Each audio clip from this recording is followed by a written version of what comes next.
MotoGP fans, and welcome to Portugal's picturesque Algarve coast.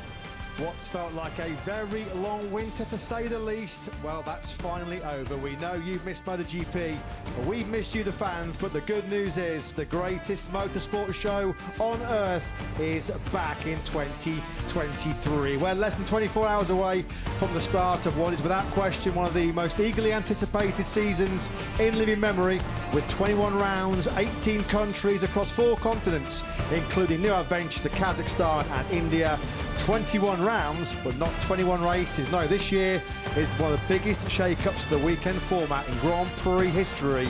The title chase in MotoGP, and that will play out over 42 races with edge-of-the-seat drama guaranteed in the thrilling new sprint era, which gets underway here in Portimao Saturday afternoon at 3 p.m. local time. Incredibly, there's 777 points up for grabs this season in MotoGP. So much to look forward to, so many new chapters to be written and stories to unfold between now and the end of November, when the action reaches the climax in Valencia. But we start our build-up with the traditional class photos for Moto3, Moto2 and MotoGP. These are live pictures from the Algarve International Circuit in Portugal. I'm Matt Burt, delighted to be back with you. Sitting alongside me in the commentary box is Lewis Sotheby with Simon Crafar, poised to grab some interviews trackside. Lewis, long time no see. It's felt like an awful long winter, but great to see you again, buddy. It's been a long winter. Good afternoon to you. Good afternoon to everyone watching us around the world. The biggest MotoGP season ever. More MotoGP than ever is the tagline, and we are certainly going to live up to billing this season. So much to be excited about across all 3 classes. Champions, race winners and emerging talents throughout all 3 classes, and no less than in Moto3, the stars of the future prepared to put on another thrilling season for us. And we have a very busy start to 2023. We might be kicking off late, but we are straight back into it. Of course, we're here in Southern Europe at the magnificent Portimao circuit. We've seen some great battles here, haven't we, over the last 3 or 4 years. No rest for the wicked as well, because we're hot-footing it straight on the plains on Monday and Tuesday from South Europe to South America. Round 2 coming to you from Termas de Rio Hondo in Argentina next weekend. Happy memories, of course, for Aprilia and the Leish Spargo in MotoGP there last year. But we're getting our first look then at the class, or members of the class of 2023 in the Moto3 World Championship. All change at the top, Lewis, in this lightweight category, with our top 3 men from last year: Ethan Guevara, the fantastic runaway world champion, Sergio Garcia and Dennis Foggia, all moving up to Moto2. Yeah, real mixture in Moto3 this season, as you say, with the big hitters of last season all moving on to bigger and better things in the Moto2 class. We've got some experienced names. We've got one of the most experienced and most successful names in the history of the Moto3 class returning to us in the form of Romano Fenati. As always in the lightweight class, an influx of bright young talent from Junior GP and the Red Bull Rookies Cup. Will introduce those riders to you as and when we see them, and a number of riders looking to emerge from the pack and try and identify themselves as the rider to watch this season. It is once again wide open, and that's just how we like it in Moto3. Yeah, one of those men who's trying to establish themselves out of that pack. We just saw him there on screens. Ryusai Yamanaka, the 21-year-old Japanese rider, coming into, well, he's got big shoes to fill, hasn't he, in that Gas Aspar team. He takes the place of Ethan Guevara. Best race of 5th in Mugello in his Grand Prix career. 56 Grand Prix start here this weekend for Yamanaki, yet to trouble the podium, so it's a big pressure situation for him moving into the team that defends the world title. It's a completely new lineup in terms of the riders at Aspar, but also off the track. Their long-running Team Boss sporting director Gino Borsoy, who's now moved across to the Pramac Ducati MotoGP squad to head up operations there. So Nico Tirol, the 2011 125 world champion, is now the head honcho at Aspar, and alongside Ryusei Yamanaka is one of our many rookies.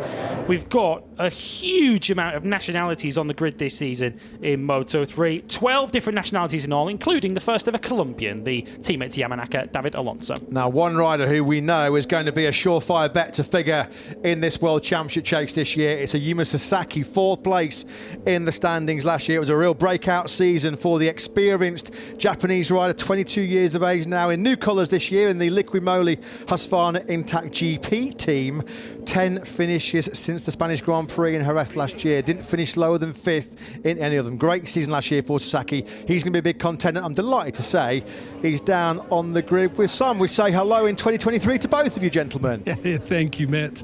Yuma's with me. You had a great year last year. Yes, there were some ups and downs, but in general, fantastic form.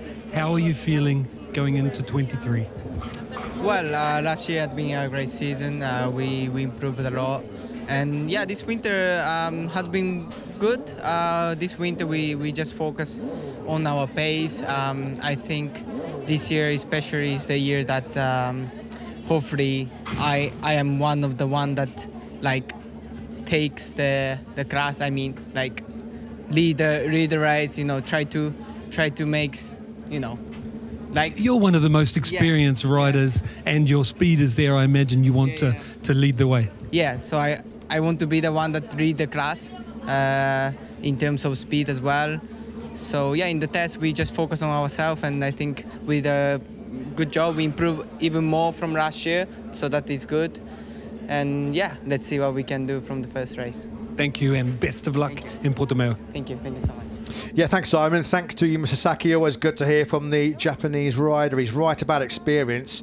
Sunday, due to be his 105th start in this Moto3 World Championship. 9 podiums last season. It gives you an idea of the huge step that Sasaki made in 2022. He'd had 2 podiums in his previous 5 seasons. So big things expected from the Japanese star this season. I think if all things were equal, you would probably put him as the pre-season Moto3 World Championship favourite, given the riders who've moved out of this class. As Matt mentioned, if he made the checkered flag last season, Yuma Sasaki, he was in the top 6, although there were way too many of those inconsistent days where he perhaps got involved in incidents, and of course he got injured as well. Here's another of your more established Moto3 names back home in many respects, isn't he? Jaume Masia, after a couple of years with the Red Bull KTM IO squad, he returns to the Leopard Honda team, stepping into the shoes vacated by Dennis Foggia. Masia represented the Leopard team back in 2020 when he took 2 victories, both of which were at Aragon, along with 3 other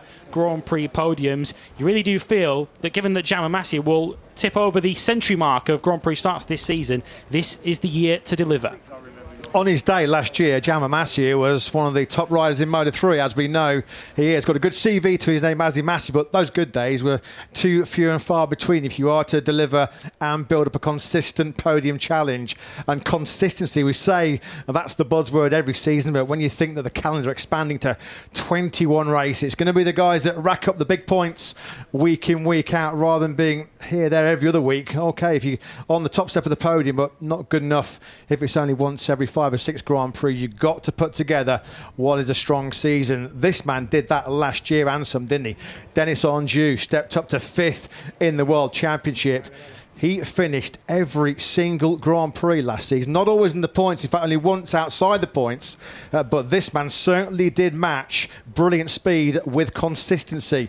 And there's a few people now, he's moved into the Red Bull KTM IO team, and they know how to win a World Championship, don't they? Figure that Onju will be definitely one of the prime contenders. Hard to argue with that one, Lewis. No, although he needs to end this jinx that's been following him. 56 Grand Prix starts now. He's still to taste victory. Last time we saw you, of course, and we brought you a Moto3 Grand Prix, he had that head-to-head with the newly crowned champion Ethan Guevara, where we saw 1 or 2 rather strange gestures and body language on the bike. That's the kind of behaviour that Aki Ayo will be certain to iron out of Dennis Onju. Did fracture his right hand during training back in December, but he's back fully fit now. And despite a tricky test here last weekend, he certainly goes into this opening Grand Prix among the favourites. Well, quite right. There's going to be a lot of attention focusing on the River Cold Snipers team Honda camp this year, with none other than Romano Finati stepping back into Moto3. A reformed character in many respects, and as you mentioned before, a proven race winner at this level. He'll be looking to put some of these young guns in their place. Let's hear from River Cold Snipers team Honda representative Mirko Cecchini, who's down with Simon. Matt, you pretty much read my mind there. Mirko, we'd love to hear, well, I, for one, I'm so happy to see Romano back, and I would love to hear from you what you see. You're a very experienced crew chief. What you see Romano back on your machine and how it's going. Yeah, he is back with us for the third time, so we know him very well as a rider, as a man, as everything. So we know the good point and maybe also the bad point. For sure, in the last years we did some mistakes with him. So this year our target is to reduce for the maximum our mistakes. But we had pre-season test, but not so many days. Also, weather condition have disturbed us, but we are pretty confident. We were pretty confident here last week. On Sunday, we did a good day of test. We have improved a lot, and I hope that we can fight for something of good with him, because we know that he is a very experienced guy and also a lot of talent. So we just need a bit of luck to be there. And you've worked with him, as you said, 3 times now. This is the third. And what do you see different this Romano from the past? Any difference? Any strengths? For sure, we have tested a lot of things, in these days, and not so many days. So we have concentrated everything. So, but every time he was coming back from the bike, his impression was really clear, and this is different from last year's, and was really good, because in short time we did a good improvement, and was coming from this information that was precise.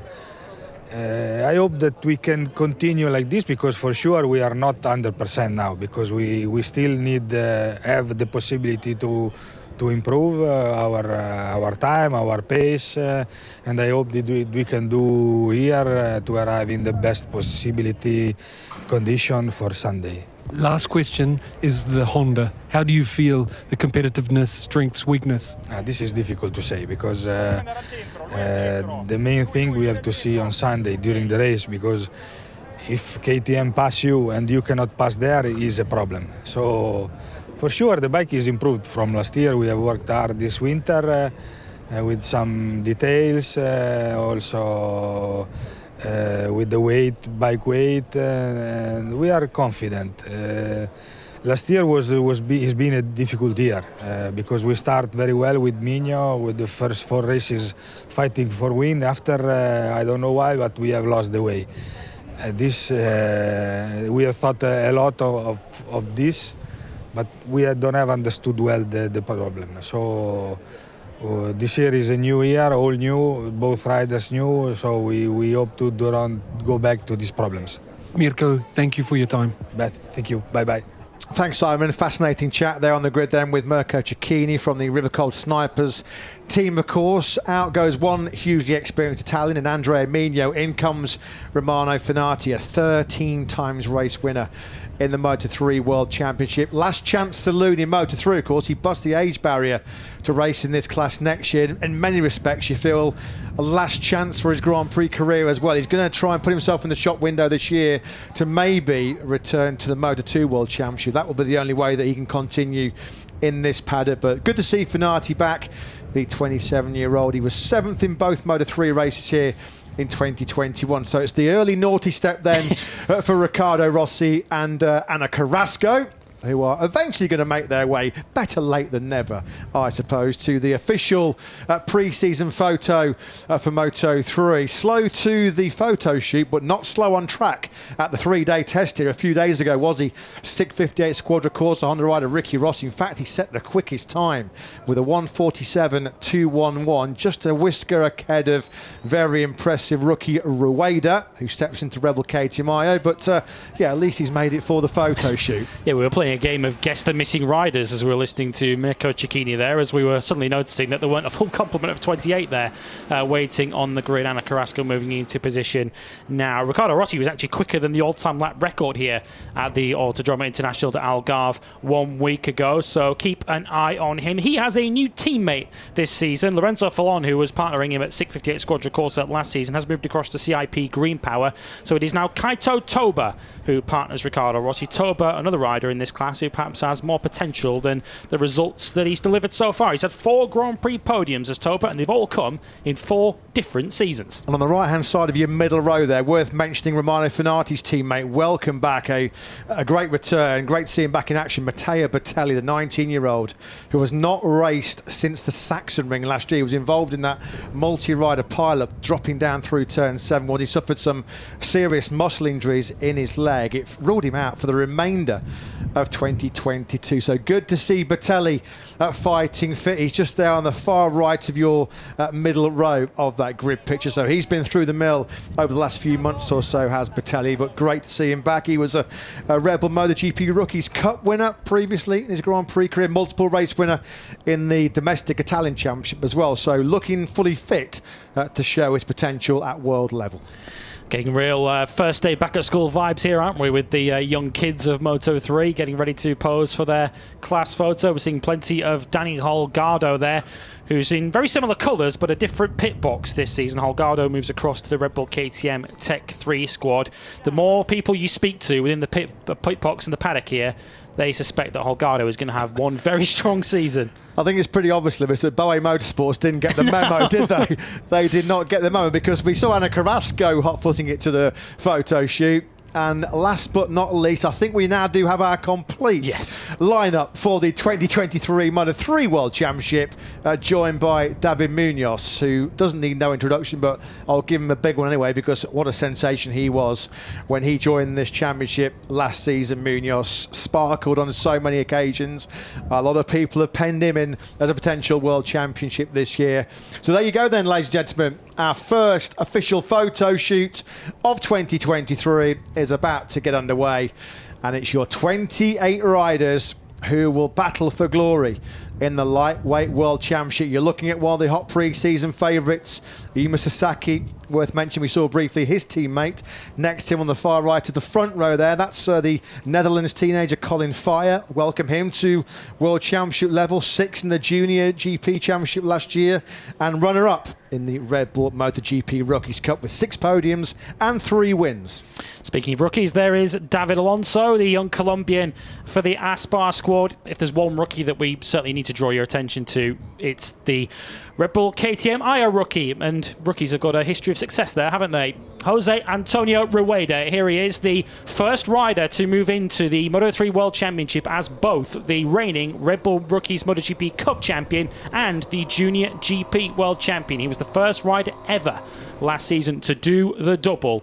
And the early impressions are that he hasn't taken much time at all to adjust to life as a Grand Prix rider either. He certainly hasn't, Lewis. Of course, he does know this Algarve International circuit. He would have lapped around Portimao plenty of times previously, both in Junior GP and in Red Bull MotoGP Rookies, but he was still in at the deep end here last week at the test, 2nd quickest. A statement lap of 1:47.262 from Rueda. Yet another hot young talent to roll off that production line over in Spain.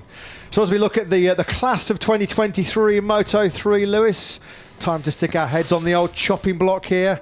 Who are we going for? Who's your top 3 pick for Moto3?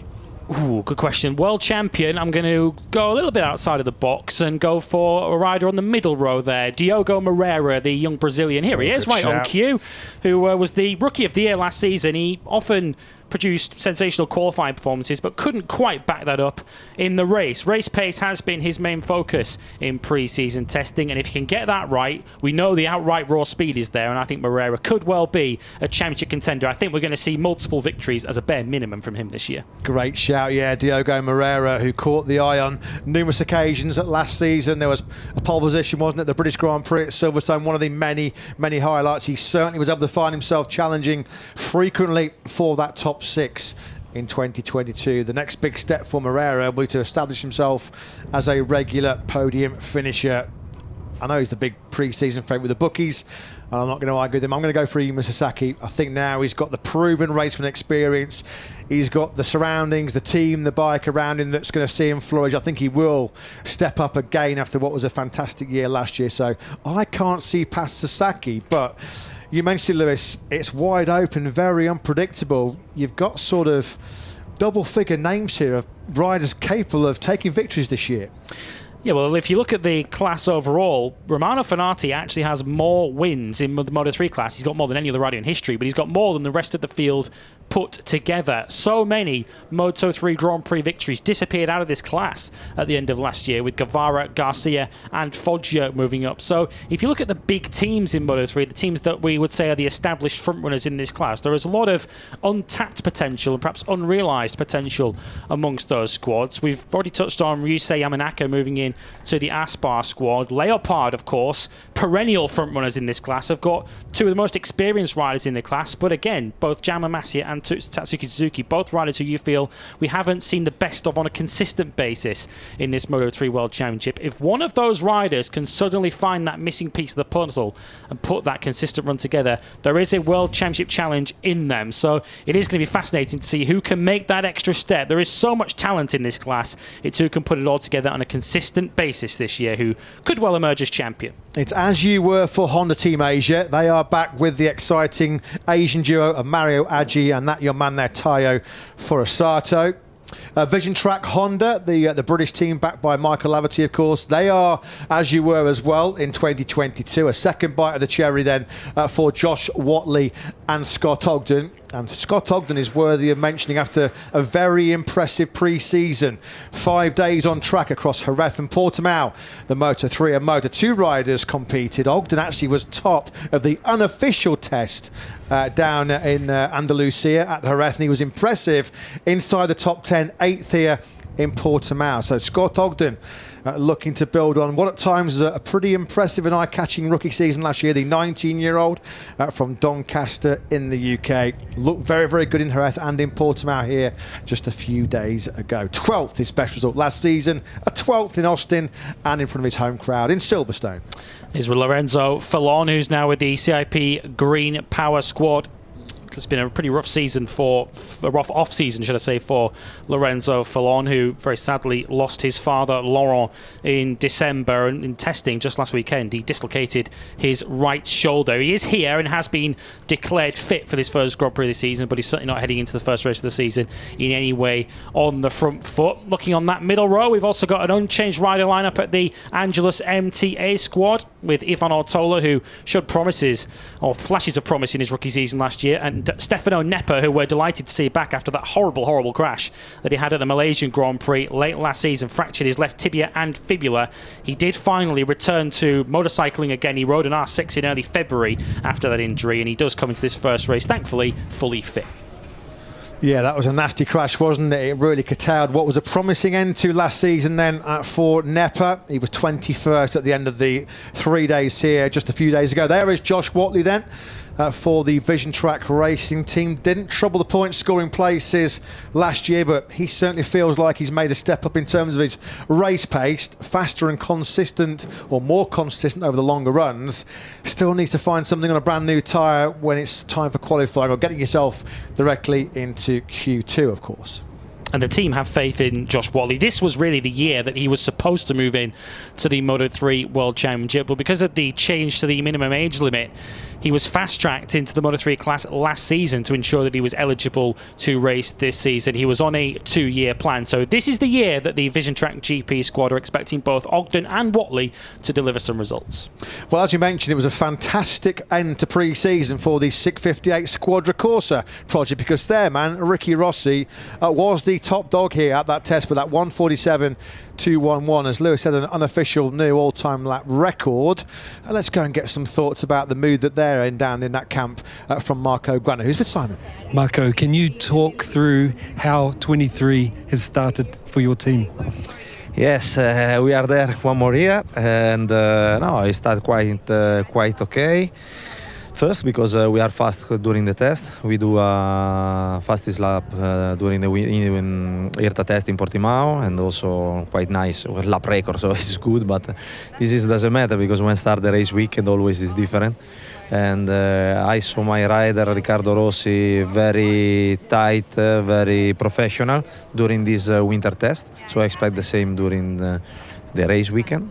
And Toba is coming better, so everything is quite positive. But you know, first race always something crazy sometime, and we need to focus in our objective, then is stay on the top 5 for all season. So good start will be positive for mentality of Riccardo Rossi.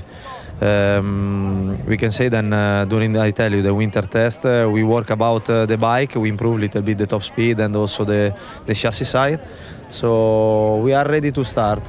I saw our competitor very good. There are young riders that are quite fast already, and Rueda or Sasaki or some rider like that. But we are ready to start. Marco, thank you for your time. Best of luck. Thank you.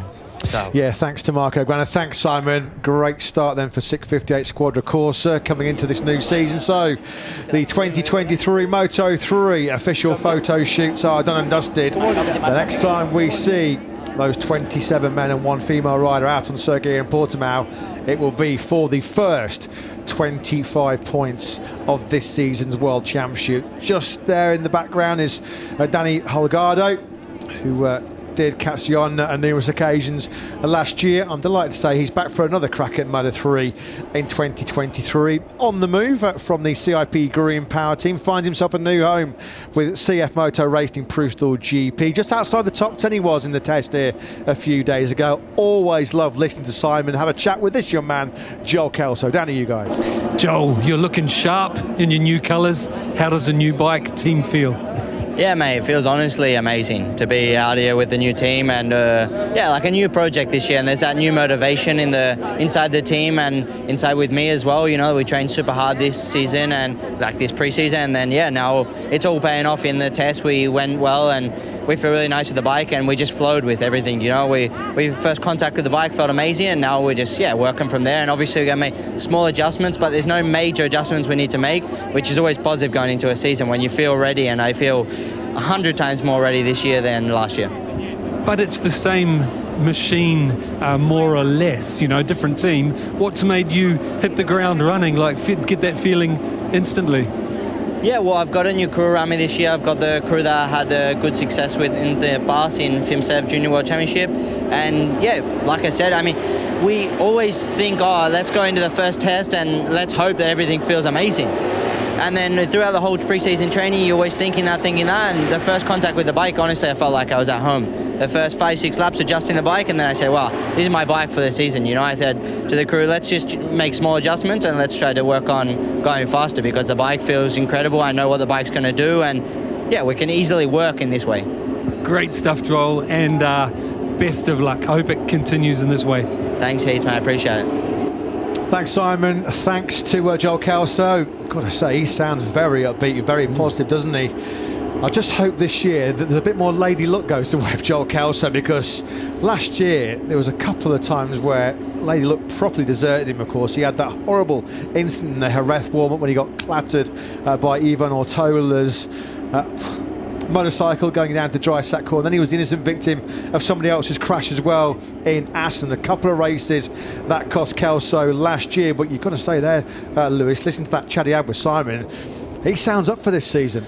He does, and as you say, it was always someone else's accident that tended to get in his way last season. So if Lady Luck is on his side, Kelso could certainly deliver some results. There's a lot of know-how and a lot of knowledge within that team this season, the Bristol GP squad.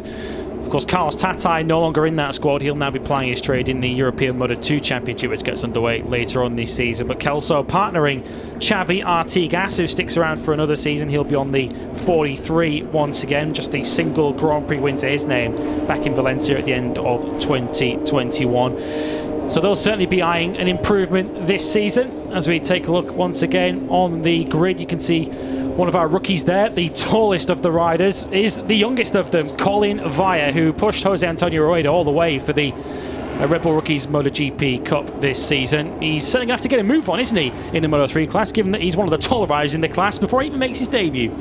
Tall and blonde, guess what? Yeah, he's from the Netherlands. Yes. That's why Colin Fire looks like he's fallen asleep in a greenhouse at some point in his life. Yeah, a lot of hopes though, a lot of expectations on that young man's shoulders. I think he's been carrying quite a nasty finger injury, hasn't he, throughout pre-season, which has not really helped his preparations for his first season in the World Championship. There's going to be a lot of eyes and focus as well on another big experienced rider in this World Championship. He's there on the left hand side of your picture, Tatsuki Suzuki, just joining compatriots Taya Furusato and Ayumu Sasaki. Looks like a Furusato San's going to have to go in the middle. Nobody wants to go in the middle of this photo, do they? Is this some kind of Japanese superstition? Yeah. Furusato's got no choice. He's being dragged into the middle here by Ayumu Sasaki. Tatsuki Suzuki, Leopard Honda, you go in that team, you have to deliver, don't you? So we'll just have a quick look at Sasaki-san, Furusato and Suzuki getting their photos for the photographers en masse down there on the grid. Coming up, of course, we'll have the Moto2 and MotoGP official photo shoots, but we'll quickly pop that down to Simon in pit lane. Yes, I've got Stefano Neppa with me. And Stefano, you had some very strong races last year. You also had some bad luck, scary crash that could have been a lot worse. But I know you had some injuries. Tell us how this season is going so far, with pre-season testing. Hi guys, nice to see you back. Yes, my winter break was quite different to the past season, but I'm ready. I did all I did all the maximum with my preparators at home. And is that because of the injuries, trying to recover? Yeah, it was a big injury in my left leg. It's the second time I fractured the left leg. But yeah, it's difficult the first month. Now is quite good the situation. I still struggle a bit in some area when I have to move a lot the foot on the bike, but I'm ready. I want to restart the season from where I live in the last part of 2022, so in the top 5, and continue in this line. And your feeling with your crew and your machine? It's very good. It's the second year with the MTA Angelus. I'm very happy to continue with them, and can't wait to start and go full gas. Stefano, thank you. Best of luck. Thank you to you. Grazie. Ciao. Thanks, Simon. Yeah, great to hear from Stefano Neppa. That was a horrible way for his 2022 season to come to a premature ending. There's never a good time, is it, to pick up a serious injury, but it came at an awful time for Neppa, because as he just mentioned there, just before Malaysia, where that accident happened, he'd taken 4th place in Buriram, then an excellent 5th in Phillip Island, the first time he'd actually scored back-to-back top 6 finishes. And then to get that injury at that stage was a real body blow for Neppa. But it's been a tough winter, a long winter at times for sure, a long rehab. But great to hear him back down there with Simon and sounding confident that he can be making a challenge for the top 6 regularly again this season. Yeah, and his teammate is a rider who I think will really spring a surprise this season, Ivan Ortola, who really struggled to suss out qualifying last season. He qualified on average 17th on the grid, but so often we saw him leap forward in the races. There's a whole clutch of riders going into their second Grand Prix season, so we'll be looking to make that step up. We already touched on Diogo Moreira, who will be looking to launch himself into championship contention. Scott Ogden, who will be looking to become a regular point scorer and perhaps even challenge more frequently in the top 10. Don't rule out Ivan Ortola either on the number 48. Sticking with the Angeles MTA squad for this season, he'll certainly be eyeing up a more regular chase on the podium. And as I say, he's going to have to start by qualifying a little bit higher. We had the one front row last season in Australia, but by and large, he found Saturday afternoon something of a struggle. Yeah, wherever he goes in his career, even Ortola, he finds a way to get himself at the sharp end of races. Top 3 in the past, the European Talent Cup, the Red Bull, MotoGP Rookies, and fought for the top 3 as well in the Junior World Championship. So once he has found his feet in a particular championship or class, he does tend to find his way to the podium on a frequent basis. So there is Neppa. We just heard him talking to Simon down on the grid there. He's got the 82 cap on with the back to camera. A man who I'm delighted to say is very early for the Moto2 roll call. There was Dennis Foggia moving up from Leopard in Moto3 to the Italtrans Racing Moto2 squad. Simon, down to you. Yeah, let's catch up with Sam before he goes out on the grid for his photos. Sam, you had a tough year last year with some injuries. How are you feeling going into this one? Yeah, second half last year for me was, as well, you know, it was nothing really. I did a couple of races but couldn't ride the bike properly. I've had a great few days testing, feel really good, nice to be riding without a grimace on my face, you know, just ride around, feel good on the bike. The new bike for me is quite positive, giving me a bit more feedback in the front, which, you know, as a rider is always a great thing to have, but testing really good, feel competitive and looking forward to getting going. New bike, everyone will be curious. What does that mean? Yeah, obviously still the Calix, but the front part of the bike is a little bit less stiff, just to give a bit more feeling with a harder tire in the front and just give us a bit more feedback. For me, I think everyone's different, but for me it's positive. Coupled with some different parts, some parts from Öhlins, it's been a big step forward for me. So when you feel the front, you feel like you can do a lot more on the bike. And I've got to ask you again, injury-wise, is it 100% or close to? Yeah, I'd say both my shoulders now are 90%, which I'll settle for that. Okay, thanks, Sam. Cheers, Simon. Thank you. Yeah, thanks, Simon. Thanks to Sam Lowes. It was a real problematic second half of last season, wasn't it? All happened right at the start of what he hoped was going to be a big weekend in front of his home fans at Silverstone, right at the beginning of FP1, wasn't it? The big high side going onto the hanger straight, and then from that point onwards, Sam Lowes was nowhere near fully fit at any stage of the season. Glad to hear, though, for his sake, both shoulders back at 90%, because it means he'll be back where he belongs, or where he feels he belongs, fighting at the front in Moto2. And it's sure it's helped his golf swing as well during the off-season. A big passionate man on the golf courses. He'll be popular in this part of the world as well, because this Portimao region, famous for golf and for surfing, he looks ready for it. He looks pumped up for it. He knows, at the age of 32 now, Sam Lowes, vast experience in a top team as well, with the Elfmark VDS Racing squad. So there's high hopes that Lowes can emerge as a title contender again this year. We welcome back that familiar face from the past in Moto2. He's got a lot more experience when he was here most recently in 2019 as a teenager. He is the reigning European Moto2 champion. It's a welcome back, I'm delighted to say, to German Lukas Tulovic, who's with Simon. He is. Lucas, it's been a while since I've seen you, and you look like a lean, mean racing machine, and you've had a fair bit of success as well. Back and welcome. How are you feeling? Yeah, thank you so much, Simon. I'm really happy to be back here. I've been following you guys on gp.com during the last years, and so happy to be back here in this paddock. Last year in the European Championship with the same team, it went super well, won the championship, and now deserved my ride here in the World Championship. It looked like pre-season testing went well for you. How did it feel? Yeah, it started really well in Jerez. I finished, I think, P8 overall, so it was really positive. Here in Portimao, a bit more tough. We went through some items which not been all positive. So at the end, the last day, we came back to what I liked. But I had a big crash in the last corner, a big high side. So a bit injured on the last day, a bit painful, but should be fine for this weekend. Okay, thank you for your time. Best of luck back in World Championship. Thank you so much. Yeah, thanks, Simon. Always good to hear from some new faces down there. Lukas Tulovic, the 22-year-old German, he forms half of the Liqui Moly Husqvarna Intact GP team, partnering Darren Binder, of course, who makes the step back for his first season in Moto2 after a brief foray last year in MotoGP with the RNF Yamaha team. So thankfully Lukas Tulovic is fit enough to start this weekend after that bruising high side here, coming through the high-speed turn number 15.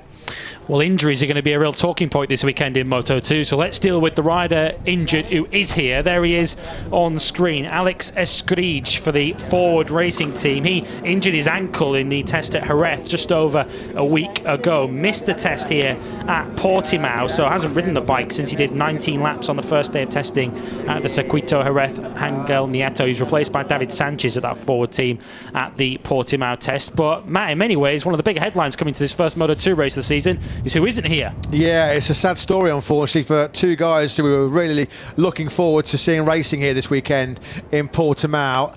And not participating this weekend, unfortunately, are our reigning Moto3 world champion, Ethan Guevara, who's had a real torrid switch over to Moto2. A chronic arm pump and some other ligament damage in his right hand means that Guevara sadly has withdrawn, not just from this Portimao Grand Prix weekend, he'll also be missing from next weekend's action at Termas de Rio Hondo in Argentina. We wish him a speedy recovery. He's been drafted in by Jordi Torres. The Aspar team have called Torres up, the two-time FIM Edel Moto E World Cup winner. But one of the big stories, one of the big pre-season favourites, Ayagura. This was all sort of kept a bit hush-hush when it happened initially. Ayagura has suffered a very serious wrist fracture in a motocross training accident. So severe, it happened, I believe, about a month ago. Still not fully recovered. He is absent from this weekend. No replacement from Idemitsu Honda Team Asia. And Agura doubtful as well for next week's action in Argentina. We wish both of them a speedy recovery. Now, just as we started our coverage of this Moto2 photo shoot, we mentioned Darren Binder looking forward to getting his teeth into this Moto2 World Championship after a year in MotoGP next year. I'm delighted to say the, as always, entertaining South African is down with Simon. Darren, always good to see your smiley face. Tell us what it's like on a Moto2 machine. Yeah, I mean, it's obviously another new experience for me and another new learning curve. It's been good so far. It's just to try and understand the tires. You know, they're quite different, and the Moto2 has a lot of torque and obviously no traction control in that. So just to get used to gaining the confidence to open the throttle really aggressive and just know when you have the grip and to use it, because you know, in GP you have that safety of having traction control, and on the Moto2 that first touch with it having so much torque, it's quite aggressive, and just to get used to it. And a lot of the time, the first couple of days riding it, I'd like wait to find the grip and then I'd open the throttle and be like, oh, too late, you know, I need to open it earlier. And then you try earlier and you have a little moment, you go, oh yeah, there's no safety catch there. So it's been good. And the nice thing for me is the tires, you know, you can do so many laps on the same set. So just going out there and being able to do laps and laps and laps, and it's been great. You know, it's just to try and understand them, where the limit is in that, because obviously I've had one or two offs already in the testing, and it's just to see like, okay, there's a limit, you know, with the angle and that. I found that if you just try go a little bit too much angle, the front seems to go. So yeah, it's just to find those small things and just figure it all out. But so far, really enjoying it, and super happy to be where I am. They're starting to wander over for the photos, but before I let you go, can you give us a few words on the team? From the outside, they look really professional. Yeah, no, I'm so happy that I was able to be a part of this team. You know, they really are professional and super nice guys, and yeah, I've really enjoyed my time with them so far, and every day I feel like we're making good steps forward and improving and heading in the right direction. And yeah, the atmosphere in the box and that it's really good, and yeah, I'm really glad that I got such a good opportunity in Moto2. Thank you, Darren. Thank you. Thanks, Simon. Thanks to Darren Binder. As always, he sounds like he's really feeling the pressure of this opening Grand Prix. Yeah. Not at all. He's super relaxed, isn't he? Super chilled. Just doing the register there, just to make sure everybody's present and correct for this Moto2 photo shoot. A couple of riders there who had many a Titanic battle, didn't they, in the Moto3 World Championship in the past. New colours, new class, new teams. We saw there Dennis Fodge here, just with his back to screens there, the rocket trying to fire in Moto2, and we just saw there briefly as well, didn't we, Sergio Garcia, another of our top three men who moved up to Moto2 this season from last year's Moto3 World Championship. Generally, Sergio Garcia looked to be the strongest of the rookies last weekend in testing here at Portimao. He made quite an impression. He was 17th overall, but only a second off the outright pace last weekend, and moving into a team in the form of the Pond squad, who've got a pretty good track record of bringing on young talent into the Moto2 World Championship and pushing them up into bigger and better things. Maverick Vinales, Paul Espargaro, Alex Rins, just three examples of riders who've gone into that Ponds team and flourished before moving on into MotoGP. So that's a path that Sergio Garcia is looking to follow this season. Didn't necessarily end Moto3 on the kind of terms that he wanted, of course, losing the World Championship to his teammate Ethan Guevara and falling out on occasions with his team as well. But he looks happy, he looks hungry, and he certainly looks to be our leading rookie. We've got rookies arriving in the Moto2 class from all sorts of directions. We've got Moto3 graduates, we've got riders who have moved down from the MotoGP class in the form of Darren Binder, and also across from World Superbikes in the form of Kota Nizane, who's with the Mastercam team this year. Yeah, been a tough winter for Nizane, trying to get his head around the less powerful 765cc three-cylinder Triumph engine. He was 27th on the timesheets here at the test just a few days ago. So they're being beckoned to their seats on the podium here for the official photo. Now then, what on earth happened to this young man in the second half of 2022? Because in the first half, Celestino Vietti was absolutely superb. He was mustard, wasn't he? He had an amazing start to 2021. He won the opening Grand Prix from Pole and Qatar, then went to Mandalika and was second. Then he won in Argentina, took 70 of the first 75 points available last season, and we all thought, well, crikey, Vietti's going to be a big player for the World Championship. He disappeared without a trace. His DNF in Valencia is 6 in the last 8 Grand Prix of last year. It took his tally season long to 9 DNFs. No podium in 11 since Catalonia. And after a horrendous finish to last season, any thoughts of him being able to put it to the back of his mind, Lewis? Well, they've gone because he comes into this weekend with a penalty that carries on from last year. Very easy to forget this, but he ignored the black flag with the orange circle on it during the Valencia Grand Prix last season after picking up his crashed bike, which was potentially dropping fluids on the racetrack. So he was given a double long lap penalty for his next Grand Prix, which just so happens to be this one, a good 4.5 months later here at the Autodromo International de Algarve. So Celestino Vietti's already in damage limitation mode at this first Grand Prix weekend of the season. And if you're wondering about the new colours that you saw him in, the black and red, he's riding in many ways for the same team, but it's been absorbed by Fantic. Fantic Racing is the new team name for what was previously the Muni VR46 Moto2 squad. They've brought in some new personnel in the form of Stefano Bedon, the ex-Snipers team manager, and Milena Kerner, who was formerly the racing coordinator in previous years at the MV Augusta Forward Racing Squad. Two people who certainly know what it takes to put a winning team together in the junior classes. Celestino Vietti partnered this season by Borja Gomez, who impressed us when he made those late injury replacements back in Malaysia and Valencia last season when he stepped in for the injured Jorge Navarro. He has a full-time spot this year. Well, nothing's changed in 2023, has it? Every time you see Somkiat Chantra, he's got the widest grin in the world on that face. He had some fantastic moments, didn't he, in 2022? He retains that number 35, the 25-year-old from Chonburi in Thailand. Who would ever forget that pole position he took in Buriram? Absolutely amazing scenes. The first Thai rider in history, of course, to win a Grand Prix in Mandalika. But sadly this weekend, as we mentioned a few moments ago, he ploughs a lone furrow for Hiroshi Ayama's Idemitsu Honda Team Asia squad this weekend. With the new season, although it starts late, it's come too early for poor old Ayagura, recovering from a very serious wrist injury suffered in a motocross training accident, damage to the very troublesome scaphoid bone, which can be slow to recover. Not a lot of blood supply in that region, but we're also told he's got some very serious ligament damage in his left wrist as well. So no given that we'll see Ayagura potentially until the Austin, the Circuit of the Americas race in Austin in mid-April. Now then, changes to the lineup at the American racing team. Delighted to say that Sean Dillon Kelly, he stays put. Of course, Cam Bobier, well, he's gone back home to continue his career.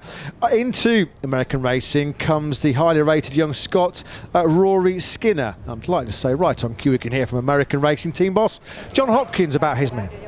Yes, John, 2 young riders this year, less experienced than Cam, who's gone back to America. Tell us your impressions of pre-season about your 2 riders. Yeah, it was a really tough but amazing preseason, postseason at the end of last year. All winter long, both of our riders actually came out to Southern California, obviously, with the weather being so good. We were riding pretty much 6 days a week for a month and a half straight. Supermoto, flat track, motocross, ovales, everything we could get our hands on. So, you know, the boys are ready. Then on top of that, we were also doing a lot of gym, fitness, trainer, working with the W training facility there in Southern California. So, yeah, the guys are as motivated and ready to ride as much as possible. And It's going to be, I mean, yeah, we're under no illusion. It's going to be difficult, but I think they started off pretty strongly over here in the last 5 days at the opening test. Both riders were consistently up in the top 20, even making it up into the top 15 from time to time. But yeah, it's going to be difficult. Obviously, we don't have, one veteran, one rookie like a lot of the other teams kind of do. We've got, although Sean did have a full season last year, from where he started off, he's still almost like a rookie this year. But I think having, Rory at the level that he's been, coming from British Superbike and the championships that he's raced in over the last 4 to 5 years, his level's automatically quite high. So I believe Rory will actually push Sean, and I think they'll push each other as they work themselves up the grid. It's kind of a new dynamic, like I said, having two kind of younger, more rookie-style riders, but I think it could play off in our favor, and they could push each other and work up quite quickly through the beginning of this season. The program you had for winter, I saw you post a few things, and I saw you were training hard. It seems really professional. Do you work? This is a genuine question I'm curious about. Do you work on the mental side as well, preparation for coming back into a race season, or more going on your advice? No, exactly. On the mental preparation is just as high, just as high as anything. Obviously, mental side of it, in road racing, it's 80% mental, 20%, more of the physical side. But you have to be in absolute top physical condition physically to have that mental side of it at the top of its game. But no, we prepared heavily on the mental side of it. We've actually got a sports psychologist on the team that's working with us full time this year. She came over from England. She actually came out for the training camp that our boys were riding and worked with them individually on the mental side of it. And then obviously myself working with them in terms of the confidence, showing up here, knowing and confident in their ability, and their preparation. Yeah, exactly. And having that full 100% preparation throughout the off season, they're showing up here as confident as possible, knowing that, there's no disadvantages in that regard. The only thing they're lacking right now is just experience and time with the bike, which is only going to build. The rider lineup has changed slightly. From the outside, I haven't been to the test. Can you tell us anything changed inside the team?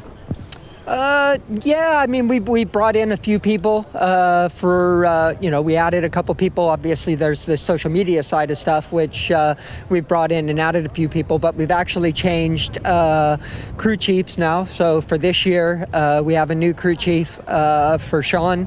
SDK, Sean Dillon Kelly's has Julian from Mark BDS, so he was a crew chief over at Mark BDS, worked with Sam Lowe's and that side for the last couple years. He did actually work with this team quite a few years back. But crew chief side. Then we also brought in a few new mechanics. We have Matt. He was with Suzuki MotoGP, so he was actually with Suzuki MotoGP when I was racing with them. Obviously, and he's as old as us. Yeah, exactly. The old timers, and same obviously Stuart Shenton. My old crew chief at Suzuki is now working with Rory, so he's working with Rory. We have Mats from Suzuki MotoGP, a few of those guys, and we actually have a new mechanic as well on our side. So there's quite a few changes within the team and the structure itself, but the changes we have made is amazing. The team's working as optimal as I've ever seen it, so it should be a good season for us. I think we're like I said, it's going to be difficult, obviously, having the two younger style riders, but I think it could work in our favor, and we could surprise a few people this year. Thanks for your time, old friends, and I wish you the best of luck. Cheers, Simon. Thanks. Yeah, thanks, Simon. Thanks to John Hopkins. Yeah, all the best to the American racing team. It's a exciting new young lineup. Great to see another Brit get a chance in the World Championship. 3 Brits in Moto2 this year, of course, now with Rory Skinner joining the experienced duo of Sam Lowe's and Jake Dixon. Rap on the knuckles coming for this man, Aaron Kinnett, because he's way late, isn't he? I'm sure some of his rivals will see the funny side of it, some of them won't, but better late than never. He's just dishing out all the apologies, plonks himself in the seat, and we are now finally ready after a short delay. Now Aaron Kinnett has arrived to let the official photo commence for our 2023 Moto2 World Championship lineup. Safe to say, missing a couple of big names, including Ethan Guevara and Ayagura, both of them sadly missing from this opening Grand Prix with injuries. Well, Aaron Canet surely has got to be looking at this season and thinking, I've got to take a race victory eventually. This is his 4th season in Moto2. He's gone very close to winning on countless occasions. He crashed from the lead 3 times last season, one of which was here, although I think we can give him a pass given the little rain shower, the localised shower that we had down at the first couple of corners, which of 11 riders went down. Canet was the first of them, but in total last year he lost 108 points due to crashes, which of course if you give him a chunk of those back he could quite easily have been a World Championship contender. He's 23 years of age now, Aaron Canet, so this is the time for him to finally make that final step up. But there are so many riders who could well feature as far as the World Championship is concerned this season. There were 7 first-time winners in the Moto2 World Championship last season, and they are all back this year. Aaron Canet, of course, will be looking to add his name to that list in 2023. Yeah, the solitary big-name departure from last year's Moto2 grid. Well, he's the world champion, Augusto Fernandez, of course, now plying his trade in MotoGP over the Gas Tech 3 team. We'll see Augusto with the class of 2023 shortly in MotoGP. But one name that just constantly crops up when you talk about the championship mix, the championship picture in Moto2. At this stage last year, when he was a rookie, not even turned the wheel in anger in Moto2. A lot of people felt like he could be a championship challenger last season. That didn't quite materialise, but without any question, no doubting whatsoever the prospects of a young Pedro Acosta in this year's Moto2 World Championship. The bookies make him a red-hot pre-season favourite, not just because he was the quickest man in the Jerez test, he was the quickest man here by a long way in the 3-day session we had preceding this opening Grand Prix. And the Red Bull KTM Ayo rider, with the experience from last year, with a great team around him, you just get the feeling, Lewis, that he is going to be clearly the man to beat this year. His long run pace, more than anything, was particularly frightening last weekend here in Portimao and in the 2-day private test at Jerez. He was setting the kind of lap times on a consistent basis that many of his rivals couldn't touch even once. So there is no question that Pedro Acosta is the pre-season championship favourite. He says he's taken a step forward in every single area going into his 2nd Moto2 season at the circuit, of course, where he clinched his Moto3 crown around 18 months ago when he won the Algarve Grand Prix of 2021. New teammate for him this season in the form of Albert Arenas, himself, of course, a former Moto3 world champion. But yeah, Pedro Acosta is certainly going to take some stopping this season. He has got such an air of self-belief and confidence about him. And of course, a number 37, which Pedro Acosta returns to after his teammate Augusto Fernandez ran it last season. A 37 on a Red Bull KTM Ayo Moto2 bike, winning the World Championship. It worked last season. There's every indication that Pedro Acosta could see lightning strike twice for the Ayo squad this year. There is a top crop of Spanish talent in this year's Moto2 World Championship, led by Yafil Acosta. Canet, you know, he's going to be playing a big part in the championship, but we can't discount the likes of 2 young men who had excellent 2022 seasons. Alonso Lopez being one of them, of course, back for the Speed Up Boscoscura project with Fermin Aldeguer. How many times are we talking about those two last year in glowing terms? Well, they are back for more in 2023. Alonso Lopez finished 8th in the World Championship last year, less than 10 points behind Celestino Vietti in the final reckoning. The guy didn't even turn up on that Boscoscura machine until the French Grand Prix in Le Mans. There was all that talk, wasn't there, about the controversy, Luca Boscoscura dispensing of the services Romano Finati. Everybody felt at that stage it was very, very harsh. Boy, did Alonso Lopez prove him absolutely bang on the money. 2nd at Silverstone, a phenomenal victory from the front row in Misano, another victory in Phillip Island where we saw the famous ace up the sleeve celebration, another rostrum in Malaysia. There were podiums as well in Motegi. Stunning season. Do not discount Alonso Lopez.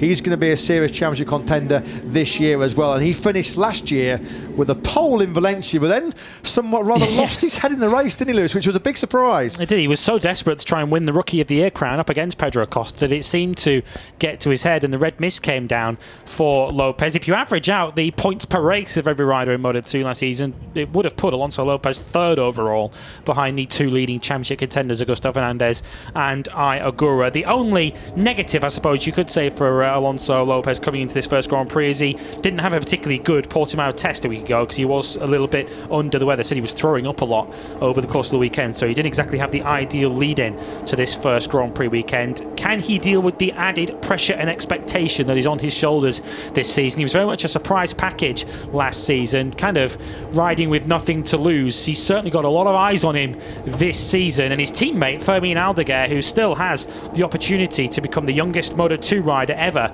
to take a victory or stand on the podium. That record held at the moment by Pedro Acosta after his victory in Mugello last season. Aldeguer could take that record if he triumphs in the early stages of this season, and he had a very, very good test here 1 week ago. He was the nearest challenger to Pedro Acosta. Yeah, Fermin Aldeguer, he'll be looking forward to going back to Argentina next weekend. Of course, it was there in round 3 of last season where he became the youngest rider in Grand Prix history to take a pole position. Didn't quite go his way, of course, famously tangled with Celestino Vietti in the Grand Prix, so a bit of a score to settle with Termas next week. I'm delighted to say back again in 2023 is the Netherlands teenager Zonta van den Gorberg, and also delighted to say that his father Jurgen, a pretty decent racer himself back in the day, well, more than a decent racer himself back in the day. He's down on the grid with Simon.